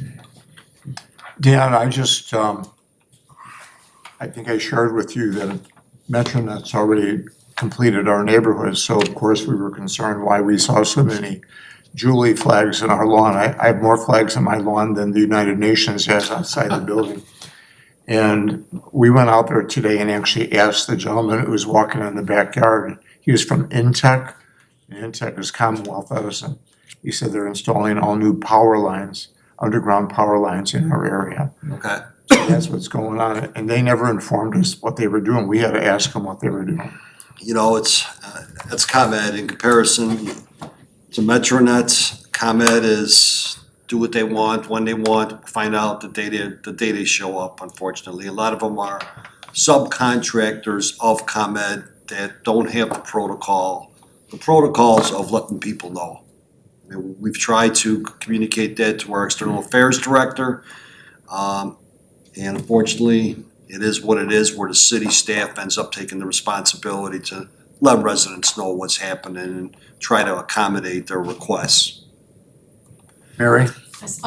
Last week, I had an opportunity to walk the Jade Residence Apartment Complex, which is on South Frontage Road. We've had at the previous meeting, council meeting, we had some residents and homeowners from the condo development there expressing concern. Dan's been working with them, and so we got to walk the property, address some of the landscaping concerns with the current owners and the previous owners. So just want to say thank you for looping me into that and giving me the opportunity to meet all the players, see what is being dealt with, and I'm glad to see that progress is being made. So thank you. You're welcome. And I can just expand on that a little bit more. Last municipal services meeting, we had a couple agenda items. One of them was referred to as a call on a bond, and basically what this refers to is 2305 Sokol Court. We have some deficiencies, basically landscape deficiencies. I won't get into all the cruxes of it. At the same time, we did several walkthroughs, new ownership, old ownership, and we did a call on the bond at the municipal services, along with a rejection on bids, and be able to award a competitive quote to a landscaper, providing that the funds were going to be on file for X amount prior to the city council meeting, so we can move forward with the work. Fortunately, we've gone to a better direction now, where we've had the opportunity to meet with the players, mitigate things, and we're just finalizing the rest of the agreement, if you want to say. So I picture a good path here within the next couple of days. We've been in contact with our attorney Murphy, and it's moving forward. So next city council meeting, I will update the council on the conditions as well as the remedies that have been put in place. Anything else for Dan? Mr. Mayor, if I may, for item G on the agenda, I have just a couple pieces of supplements for the city clerk. It's a correction from village to city along with its clarification on the 5-year warranty. So again, due to timing, we didn't have the opportunity to vet this at the municipal services meeting. And it's an opportunity to save additional funds. So I wanted to make sure that we had this on the agenda this evening. Thank you. Anything else? We move on to the treasurer's report. Mike? Thank you, Mayor. This evening, I'm requesting council's approval of warrant number 252611 in the amount of $343,779.14 from the listed funds and payroll for the periods ended September 18th and October 2nd in the amount of $722,576.24 for a total to be approved of $1,066,355.38. Motion to approve. Alderwoman Sullivan, second by Alderman Kenny. Any questions or comments? If none, the roll. Sullivan. Aye. Kenny. Aye. Gustafson. Aye. Stompanato. Aye. Belzak. Aye. Shower. Aye. Legansky. Aye. 7 ayes. Warrant's been approved. Standing committee reports. The chairman have anything for the council tonight? Alderman Belzak? Thank you, Mr. Mayor. The next Municipal Services Committee meeting is scheduled for Monday, October the 27th at 6 p.m. in council chambers. Thank you. Alderwoman Sullivan? Thank you, Mayor. Tonight, the Administrative Finance Committee meeting met, and one of the items we discussed was an item on the agenda that we're going to hold off on doing. Mayor will talk about that as we go into the consent agenda, but we are scheduled to have our next Admin Finance meeting on Monday, November 3rd at 6 p.m. in the City Hall Conference Room. Just a reminder to everyone, elected officials, that our budget workshop is coming up in November 19th.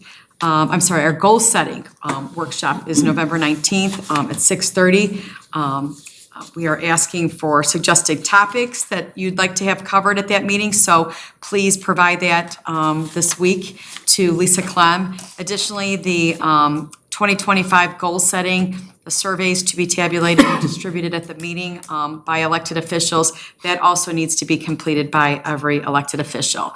And we're working on the 2026 budget meeting schedule that will start in February with various committees of the whole, and we'll have those dates available pretty soon. Thank you, Mary. Joe? Thank you, Mr. Mayor. The police committee will meet on Monday, October 20th, 6 p.m. across the parking lot of police training room, pending agenda items. Thank you very much. We move to questions and comments, agenda related. Anyone that have any comments, agenda related?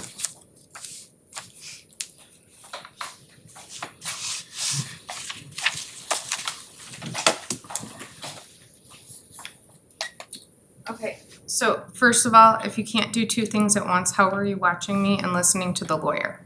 Just wondering. I am spitting facts here. So accelerated tax is likely to increase here. In an area that's already well off, property values would likely have to increase significantly, even without a TIF. When this natural rapid growth is captured by a TIF and removed from the general tax basis, the TIF increases on other properties and are accelerated. The key difference between a struggling and well-off area or a blighted and economically sluggish area, a TIF can be used to generate the development that would not have occurred but for the financial incentive. Has the but-for test been done here? Because that's the legal next step of the TIF. So I would argue that this would be developed without 10 million of taxpayer money. That the developer would do it by himself, or he could sell, either one.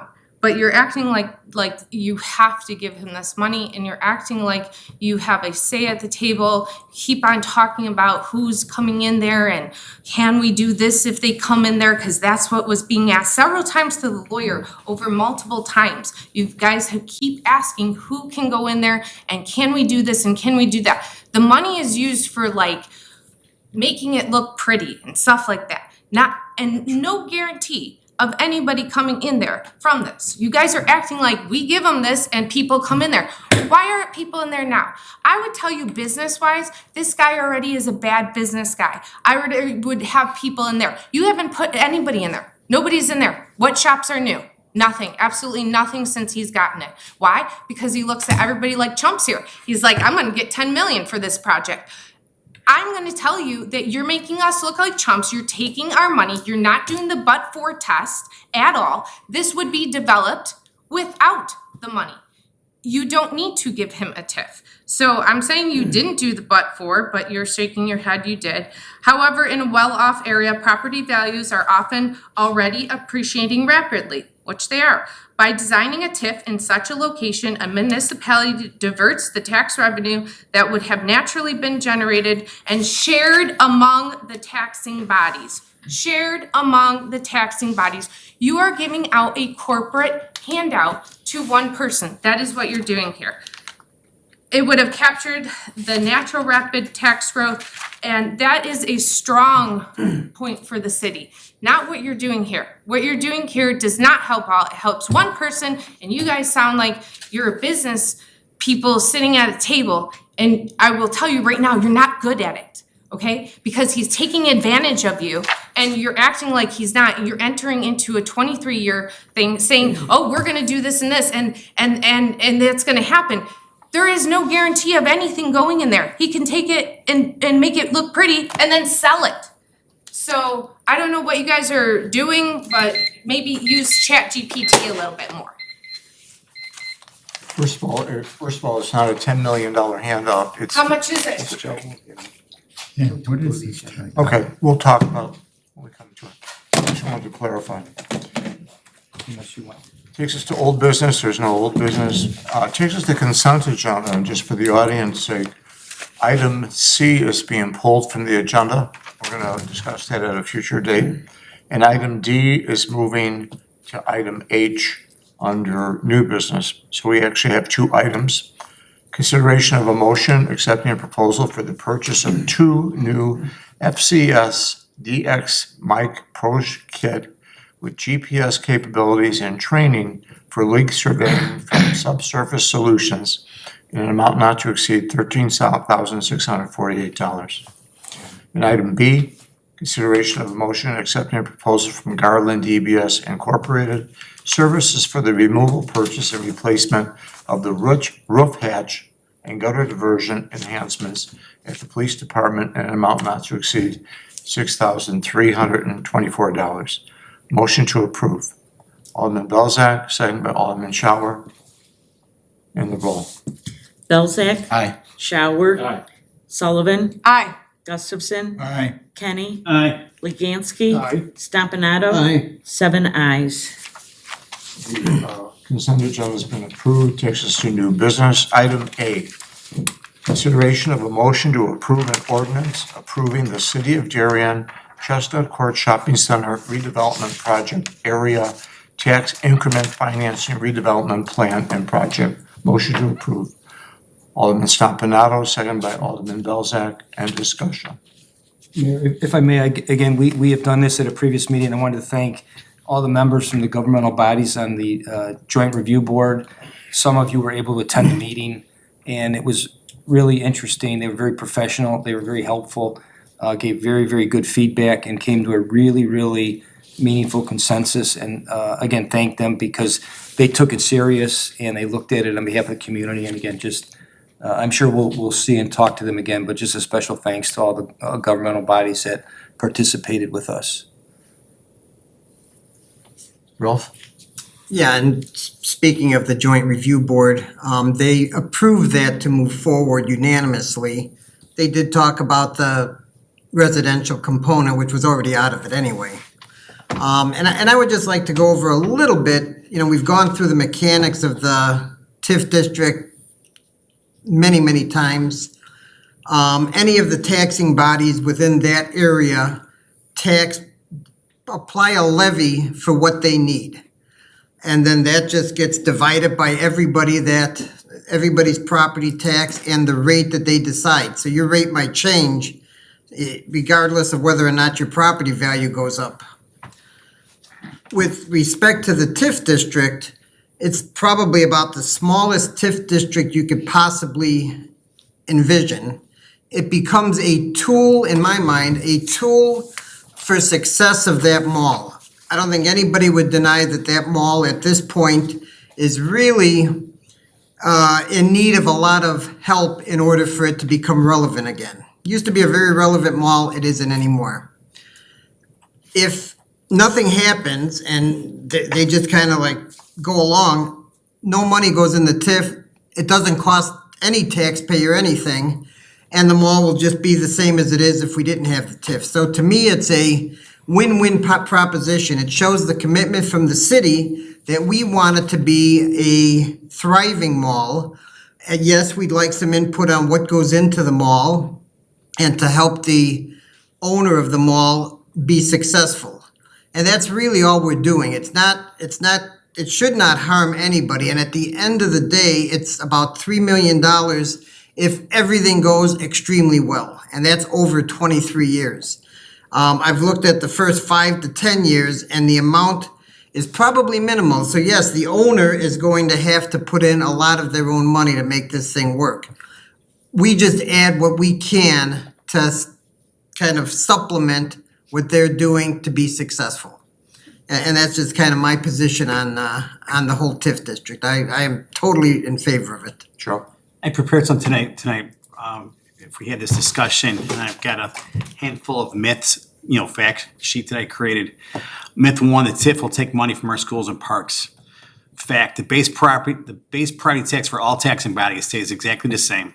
Only the new growth created by redevelopment is temporarily reinvested into that area. When the TIF ends, the higher property values permanently benefit our schools, libraries, and parks. Myth 2, the TIF will raise everyone's taxes. Fact, property taxes raised are determined by budget decisions, not by TIFs. The TIF doesn't increase the city's levy or reduce your share. It simply uses the increment growth from the new development to pay for improvements that benefit all residents. Myth 3, this is a $10 million corporate giveaway. Fact, the developer pays upfront reimbursements happen only after the project succeeds and only from the new tax revenue. The project itself generates no existing tax dollars are at risk. 4, myth 4, Darien is already well off. We don't need a TIF. Fact, even successful cities have aging commercial sites that struggle to attract modern tenants. The TIF gives us the flexibility to invest in infrastructure, traffic flow, and site redevelopment that would not happen otherwise. Myth 5, the city is taking a big risk. Fact, the risk stays with the developer. The city's commitment is limited to what the project produces. If the development fails, no reimbursement occurs. Myth 6, this benefits one developer, not residents. Fact, redevelopment strengthens the entire city by increasing local jobs, boosting nearby property values, attracting shoppers, and expanding the long-term tax base that funds schools in big cities. The big picture turns in underperforming sites into a productive community asset, keeps local spending and jobs in Darien, expands future tax revenue for schools and services, projects homeowners from higher residential tax burdens. Ladies and gentlemen, I used ChatGPT to come up with my research tonight. Thank you. That's because of how you asked it. Joe, Half of that is not true. Joe, you and Ralph basically kind of stole my thunder a little bit. It is not a $10 million chip, it's a $3.8 million chip, and I think what people need to realize, and I think a lot of people have a misgiving about it, but for the first 3 years of this TIF, we may not see anything in terms of growth. It's not as if we pass this, we accept the TIF, and tomorrow there's $3.8 million sitting in the treasurer's bank account. It's not gonna happen that way. If it turns out to be growth that results in $3.8 million, that could be over the 23-year period. So we're not talking $10 million that's going to go out to someone. And the thing is, I deal with 34 other mayors and DuPage mayors and managers, and I can't tell you how many of them have TIFs going on right now with their communities. Jeff Prine, who's the president of Itasca, has a major TIF going on right now in Itasca. Next door to us, Woodridge is talking about a TIF for a very large area. Willowbrook has a TIF to redevelop their not their downtown, their industrial area. So it's not something that's a giveaway. It's something that without the growth may not take place, the redevelopment may not take place. And I'm hoping that we have an opportunity to bring new businesses into that center with some of this TIF money. So those are my remarks. I don't know if anyone wants to add anything. Tom? Yeah, I'd just like to say what we're doing today is we're giving ourselves a tool that we can use in the future, if we choose to use it in the future.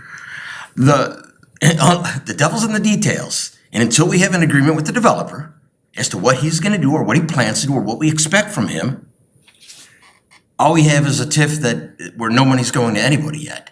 So the tough vote's gonna be when we see what he wants to do, we tell him what we wanna do, and whether we see we can make an agreement at that point. Right now, all we're doing is saying, we're putting in, another arrow in our quiver that we can use down the road to try to beef up this, I want to add one thing. The comment was made that we don't really know and he's taken advantage of it.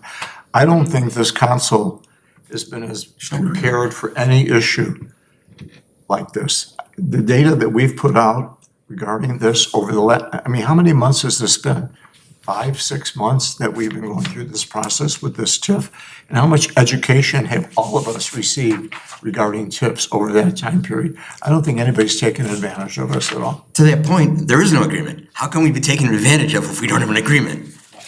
So to clarify for me, what is this $10 million that keeps getting thrown around? What is that? Early Where did on, it originate and what is it made up of? the depending on the development will depend on what that increment ultimately would be. At one point, when talk was a residential, a different type of a development, Right. there were estimates out there that might generate up near $10 million. The scaled back version, now the estimate's at the three and a half million, the exact name isn't, number is in the packet. But an increment in a TIF district is depending on what ultimately is developed there. So what is the developer looking to get from us up front as a cash payout? Nothing. Nothing. Nothing at So all. he's not looking for anything from us right now. Maybe a number of you made it clear, Eric, so I'm not sure if I'm confusing I'm the just- question.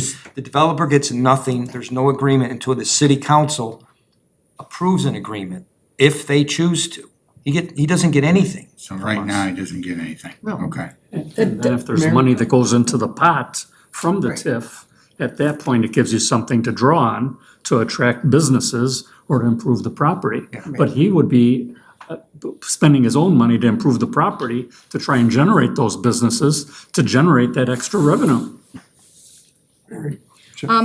Yeah, nothing is figured out until, the TIF gets created or doesn't get created, and if it is created, then a developer agreement is where all the fine points happen and the dollar figure is figured out.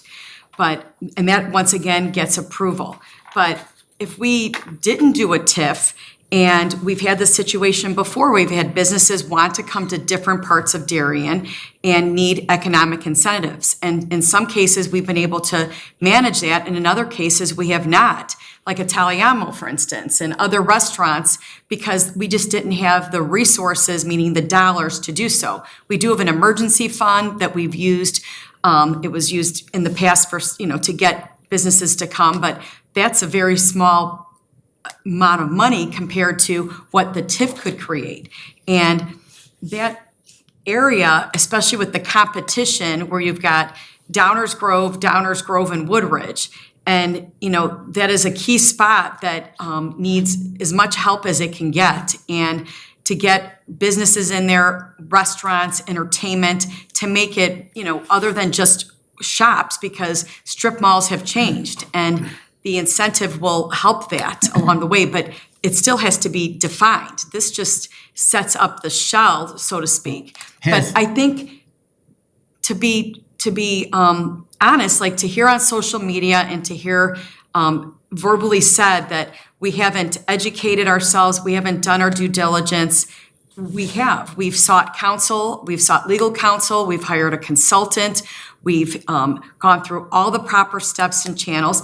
And I myself, I was never like, for sure, like I took the time to educate, to learn, to talk, to ask questions. Sometimes I did ask questions in meetings just so that everybody could hear the answer. Even though I might have already known the answer, I wanted the public in the audience on TV to know like what we're discussing, what we're researching, what we've come out with frequently asked questions so that people can completely understand the process. And I'm a huge proponent of supporting schools. I would never want to see our schools, our libraries, our fire district, anyone come under duress because of something we created. And I don't believe that they will because of this.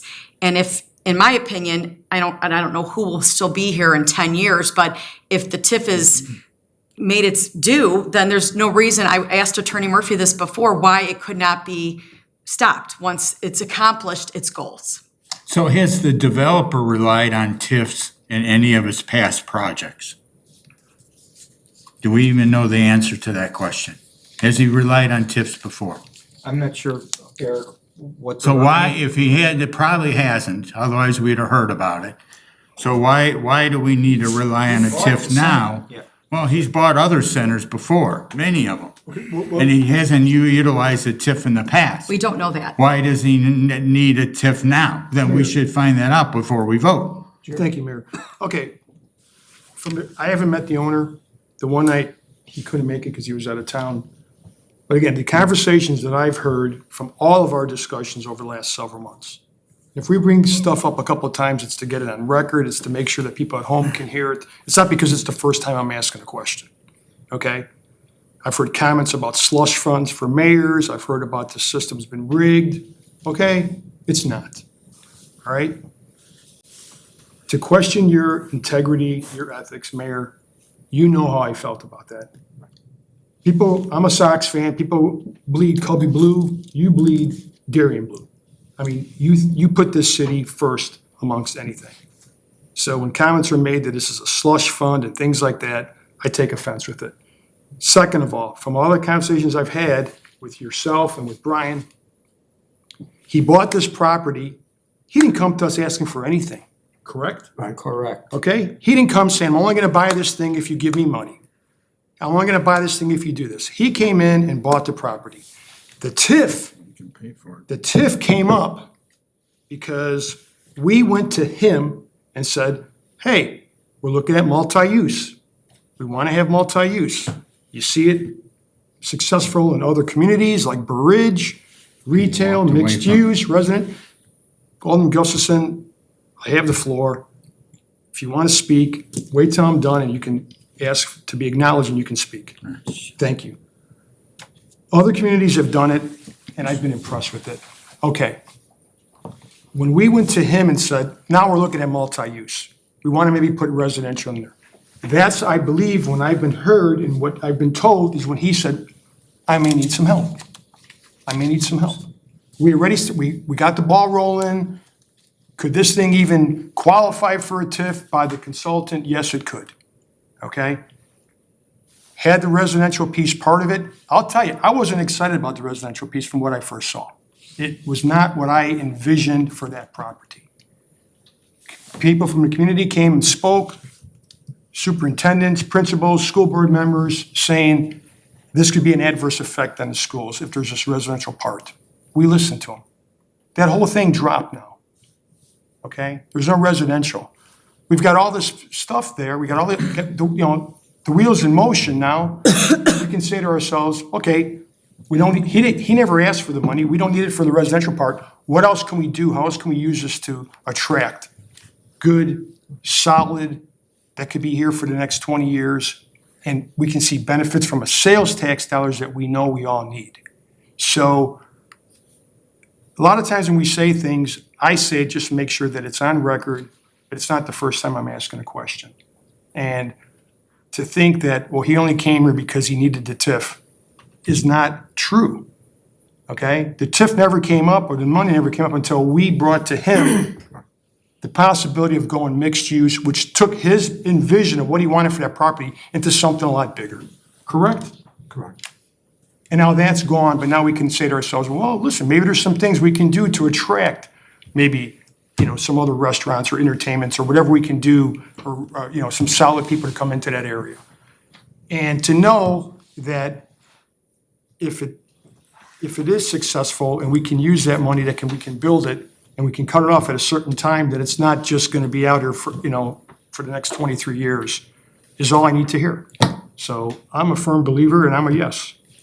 Brian? Yeah, Mayor, just to Alderman Gustafson's last point, I'm not sure the relevance. There's a lot of TIF districts that are created, as an example, our neighbors and friends, to the West Woodridge are exploring a number of parcels.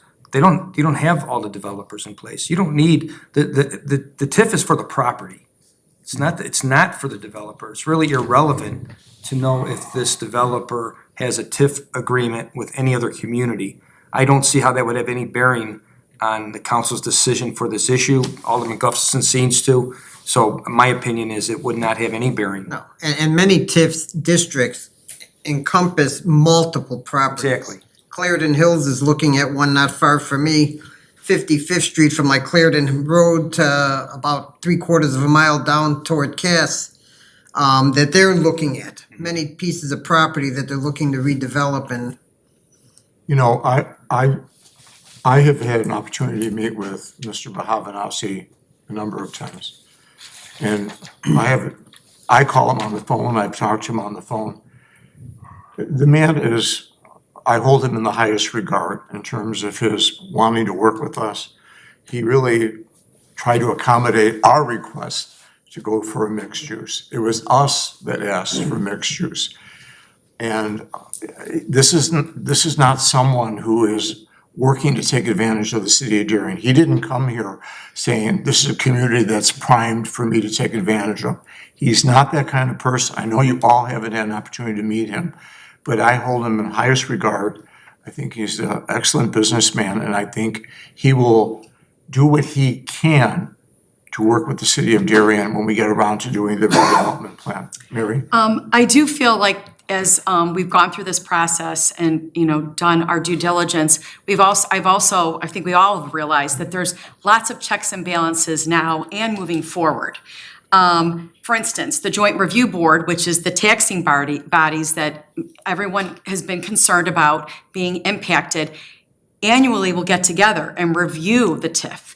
They get to review and see what's going on and speak about it and have say. And so they're an integral part of this. It's not just the city, it's not just the elected officials, it's not just the developer. It's the whole community, it's the taxpayers, it's the taxing bodies. And we are taxpayers. All of us sitting up here live in Darien and we are taxpayers, and we don't serve the community for a big paycheck. We make very little money. We do this because people have asked us to represent them, to be their voice, and we do it with all good intentions. I can say that wholeheartedly for every person sitting here. We don't always agree, but we're all having good intentions to represent our constituents. But I don't just represent Ward 5. I represent the entire city of Darien.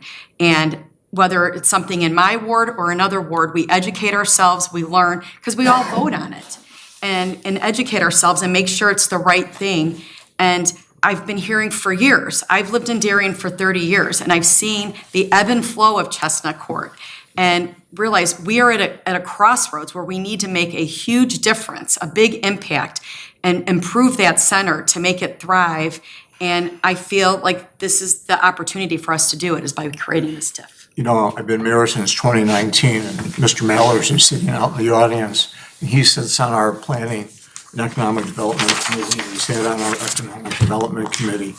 And he knows that over the last almost 7 years, we have worked diligently to try to come up with a plan to redevelop Chestnut Court Shopping Center. That we brought in developers, we've brought in individuals for different businesses to try to attract them to that center. So it's not as if we've sat back and said, let's just let this shopping center die. We haven't done that. When Mr. Bahavanasi bought this center, we saw a real opportunity to redevelop this center and to bring tax dollars, sales tax dollars into the city of Darien. That's critical. All of us know where our pension payments are going. All of us know that we want to provide the same services to our residents. That takes sales tax dollars, okay? Real estate taxes in this city only pay a small portion of our police pension fund. Everything else is based on revenue that we receive. Redeveloping this center, if it brings in additional money, sales tax revenue, we all benefit from that. Because like Mike says, it gives us an opportunity to keep those real estate taxes low. All right, we have a motion and a second. I want to talk now. Go ahead. Okay, this whole multi-use, I mean, I was for condos for 55 and older for the multi-use. And then the TIF came up, and then frankly, he walked away from the TIF when he walked away from multi-use. So once he walked away from that, to me, the TIF was off the table because he wasn't doing the multi-use that we wanted to do. And to me, there's no difference between him doing this project and any others, his other projects now. Why he has to use TIF money is beyond me. He shouldn't have financially bought it if he wasn't prepared to financially go after and redevelop the project. He knew exactly what he was buying. Okay, there was no surprises at all when he got into this thing. If it was, frankly, that's on him. And there wasn't. So to me, there's no reason to even have a TIF. He should have to go through his normal process that he goes through and redeveloping it. This is in my ward.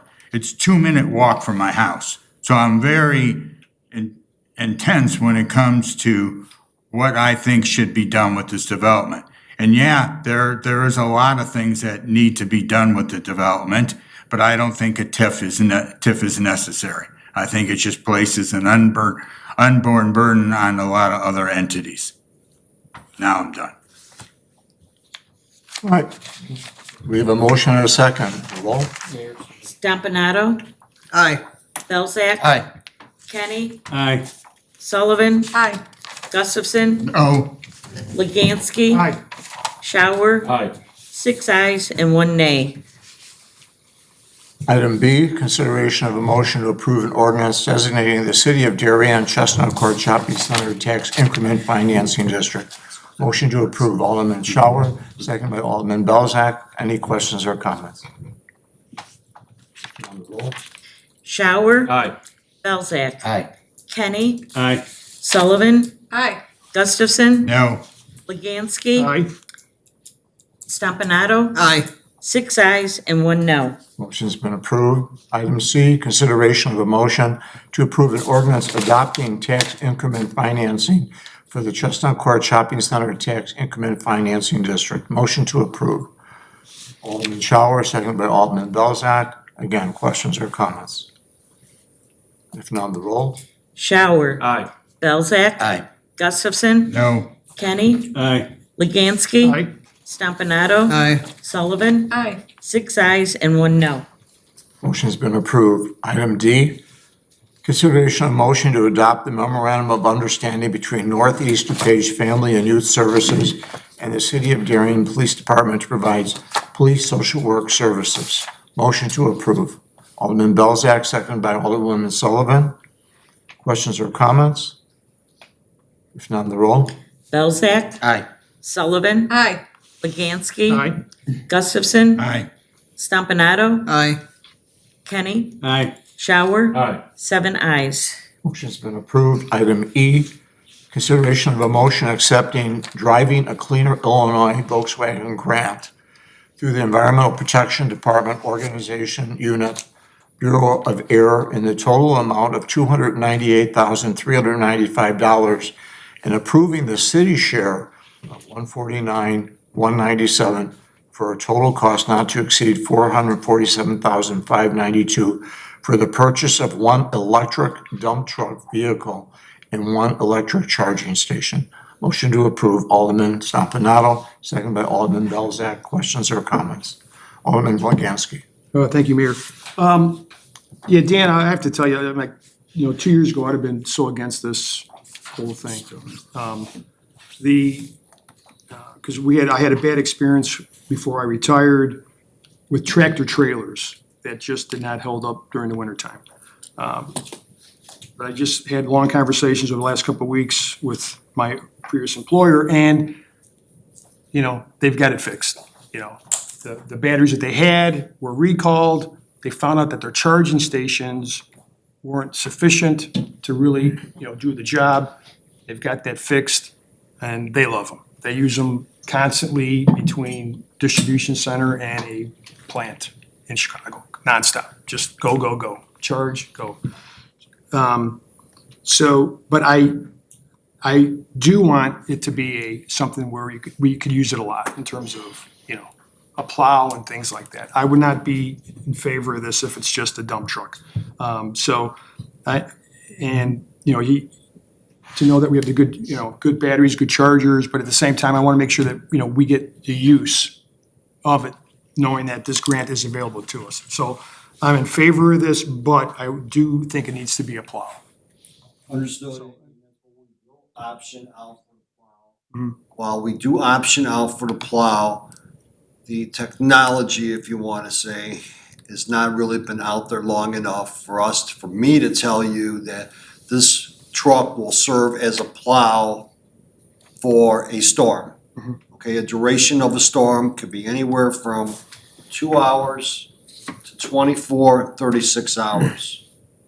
So I do not want to tell the city council that this truck will last for a snowstorm for up to 48 hours without it not being recharged, not knowing what the recharge cycle is. Is it 3 hours? Is it 5 hours or 7 hours? Yes, we're going to have a level 3 charger, but I do not have all the information yet. All that information will be forwarded to the committee.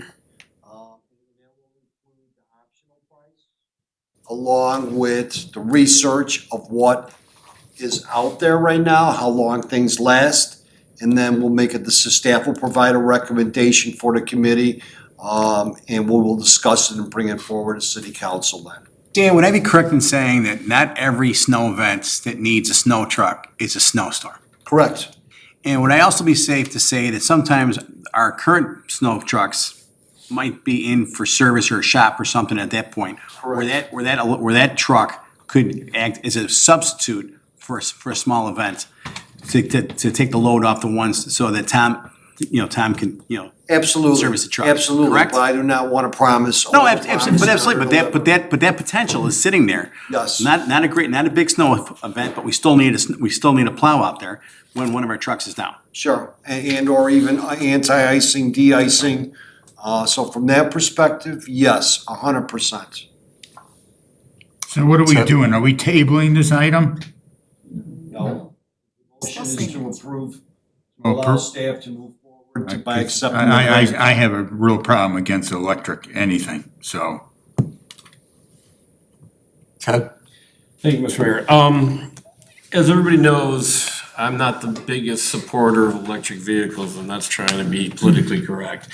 But I also have always said, you can't judge something until you try it and figure out this is gonna work. I think this is a great opportunity to have one truck so we can basically figure out what's the recharging, what's gonna happen, how long it's gonna last. All the items that Dan just brought up, we're gonna actually have to deal with, okay? And when I say deal with it, if it's a situation 7, 8 years down the line where people wanna buy a whole fleet of electric trucks, but we haven't had one to even test, and this is what I'm looking at it, this is a great test for us. I think it's a great opportunity. So the bottom line is, like I said, I am not a proponent of electric vehicles, but this is gonna tell us how long these things are gonna really last for the future. This is it right here. So. Does Downers Grove have one, or the county have one? As far as the larger trucks, I don't know. I mean, let's let them make the mistakes and learn from their mistakes and not ours. I can tell you that Downers Grove and other municipalities have pickup trucks that are in fleets for electric. And it's multiple. Dan, this grant though that you were able to apply and secure, I don't know, are we the first ones that actually have the grant? I mean, that's obviously why we're even talking about this, because of the grant, and it's not a grant that's tied to, basically It's a local ties- grant from the VFW, for the Volkswagen lawsuit. That's So, correct, To yes. ask if other communities have it, I think we're the first one that got the grant. Ron, as far as I'm concerned, we are one of the first ones to receive it. Did we get this grant because? Yes, it is. Did we get this grant because we're involved with the EV readiness program with Oh, I'm sure that helped, considering that we had the program already in place, what our code, so the whole green, region, for example, that we're part of, and all of the, things that we implemented, that's all part of it too. And the grant was pretty, extensive with what needed, do you have this, and this, blah, blah, blah. I'd like to know, if we do get this in next year, to Alderman Kenny's comments, maybe we get to see how much it's gonna save us in terms of other costs. I'd like to know the return on investment, so to Well, it's gonna be a fuel savings for sure. We have to look at the fuel savings and the electric, again, since we're exempt from utility bills, we do have that opportunity also to, I'll say, have a positive return on investment. And the guarantees on these, from what I understand, is pretty significant, with batteries, for example. Again, that's just some of the research that we have to still find out. At the end of the day, if the committee doesn't like it, if the city council doesn't like it, we don't have to purchase this vehicle at all. Right now, we just want to make sure that we can put our names in the hat for a placeholder. Okay. Anything else? Roll call, Joanne? Stompanato, Aye. Belzak, Aye. Gustafson, Abstain. Kenny, Aye. Leganski, Aye. Shower, Aye. Sullivan, Aye. 6 ayes and 1 abstention. Item's been approved. Item F, consideration of a motion authorizing the mayor to execute a professional services agreement between Jason Vittel and the city of Darien for code enforcement services. Motion to approve. Alderman Belzak, second by Alderwoman Sullivan. Any questions or comments? On the roll? Belzak, Aye. Sullivan, Aye. Shower, Aye. Gustafson, Aye. Kenny, Aye. Stompanato, Aye. Leganski, Aye. 7 ayes. Motion's been approved. Item G, consideration of a motion accepting a proposal from Garland DBS Incorporated, services related to the exterior wall maintenance of the salt shed building, including materials and related services for the epoxy injection of specified wall cracks in the amount not to exceed $131,453. Moved by Alderman Shower, seconded by Alderman Belzak. Any discussion? I think we're chasing good money after good on this one. When we originally got the salt shed, we put a terrific deal together. And to build a brand new one, the cost is unbelievable now. It is. This thing would probably, no matter, whatever the cost it is to fix this, it's definitely worth it. Just as an add-on, Friday, when we had the ribbon cutting ceremony at the new Dunkin' Donuts, there was a young woman who did a mural on the wall, and it's one of the first murals they've had on a Dunkin', the 10,000th Dunkin', let's say. And Mr. Gombik's going to negotiate with her to do a painting on the salt shed. She said she'd love to come in and have the salt shed as an artistic palette. It's gonna be electric vehicle dump truck with a snowplow. He's gonna have a water feature in next to it. Are you kidding me? Please. We have a motion and a second. The roll? Shower, Aye. Belzak, Aye. Gustafson, Aye. Sullivan, Aye. Kenny, Aye. Stompanato, Aye. Leganski, Aye. 7 ayes. Motion's been approved. Item H, consideration of a motion approving a transfer from the general fund to the capital projects fund of $1.7 million. Motion to approve. Alderman Shower, seconded by Alderman Leganski. Discussion. I just got a quick question it's 1.743758. What happens to the 43758? Stays in the general fund. It's in general fund. Yeah. Just Unless you have other seriously, I plans? usually try to round it to some Okay. number, that's really all. I'm just curious. Yeah, that's why. Hopefully it stays in the general fund, unless you find a way to spend it. And the The only reason I asked to have it moved into the new business, because I'm like, that you should be asking questions like that for something like this. So that was my reason, just be transparent tonight. Okay, because it was originally on the consent agenda. We thought if anybody had any questions about it, that's no time to ask. Sure. Thank you, Mayor. Yeah, I'm glad we were, because after I, saw the audit and did my comparisons to the year before, it was nice to know that we could do another 1.7 on top of the 3.5. So, we're putting some things in the right buckets. Well, when he mentioned that number during his report, I'm like, oh, I didn't have to do that now, did I? Yeah. So, it's great that we're in a position to do it. So, Anything else? Roll call? Shower. Aye. Legansky. Aye. Kenny. Aye. Gustafson. Aye. Belzak. Aye. Sullivan. Aye. Stompanato. Aye. 7 ayes. It takes us to questions and comments, announcements of a general nature. Anyone have anything they'd like to add? Mary? I just want to thank all the players and all the people. I know April's not here, but the Darien Business Alliance and our city staff that does a lot of planning and securing of the music folks and everything that went into the planning for Darien Fest and the concerts. Congratulations to Alderman Belzak and the Lions Club for an amazing festive. I even bought a Oktoberfest hat. I was so swept up in the moment. It was a great event on Saturday at Westwood Park.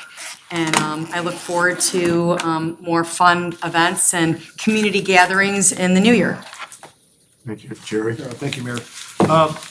I know in the Direct Connect, we talked about the contest for decorations this year, something new. It said judging would go through November 3rd. Yeah. And it's like after, and then Halloween's on a Friday this year.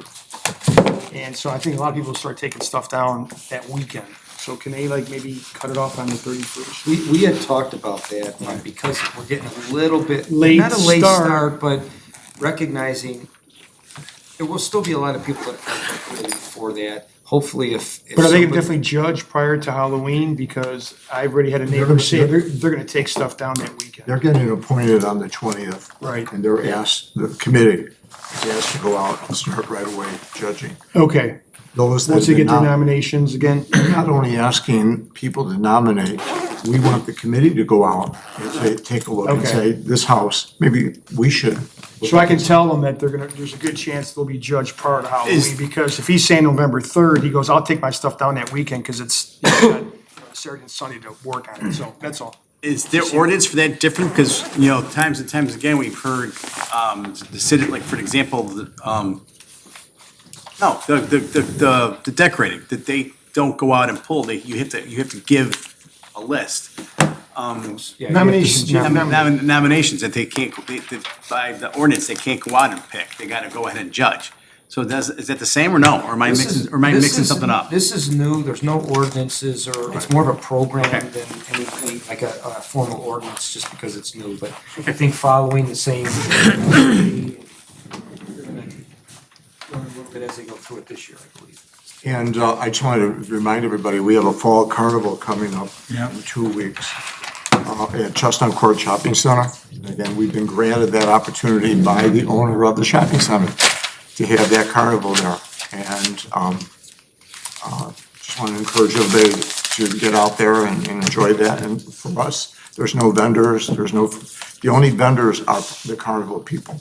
So for us, it's strictly setting up the parking signs and police assistance. So that's coming up in 2 weeks. Yeah. I want to add my thanks to Tom. Tom was the chairman of the Oktoberfest, and that was a lot of work. And job. you guys did a bang-up job. You really did. Lions Club really pulled it through this weekend. I know we do it, the city sponsors it, but the Lions Club have taken the bull by the horns and said, we're gonna make this something that's successful. And you, as chairman, really pulled it through, so congratulations to you.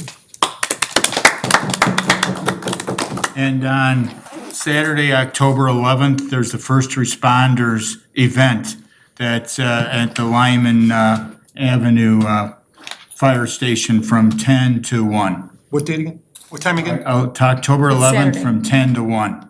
this Saturday. Do an open house. I would be remiss if I did not mention that Friday and Saturday are Candy Day weekend in the city of Darien. So if you want to say thank you to the Darien Lions Club for Oktoberfest, put $1 in the can on the street corners or in front of the Jewel or in front of the shopping centers. That money stays in Darien.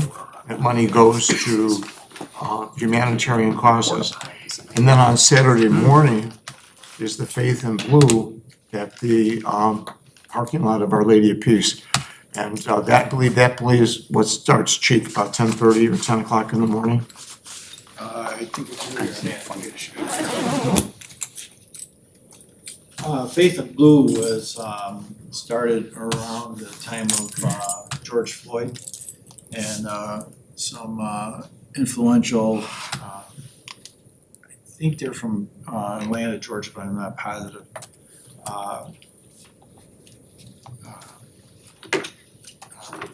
Pastors decided that it would be best to appreciate the police and denigrate the police, and so that's inspired Faith in Blue. Our Lady of Peace has done it a couple times, and it's 8:30 to 11:30. Okay. Anything else? Motion to adjourn. Alderman Shower, second by Alderman Kennedy. All in favor? Aye. Good night, everybody. Everybody. Aye. Good night.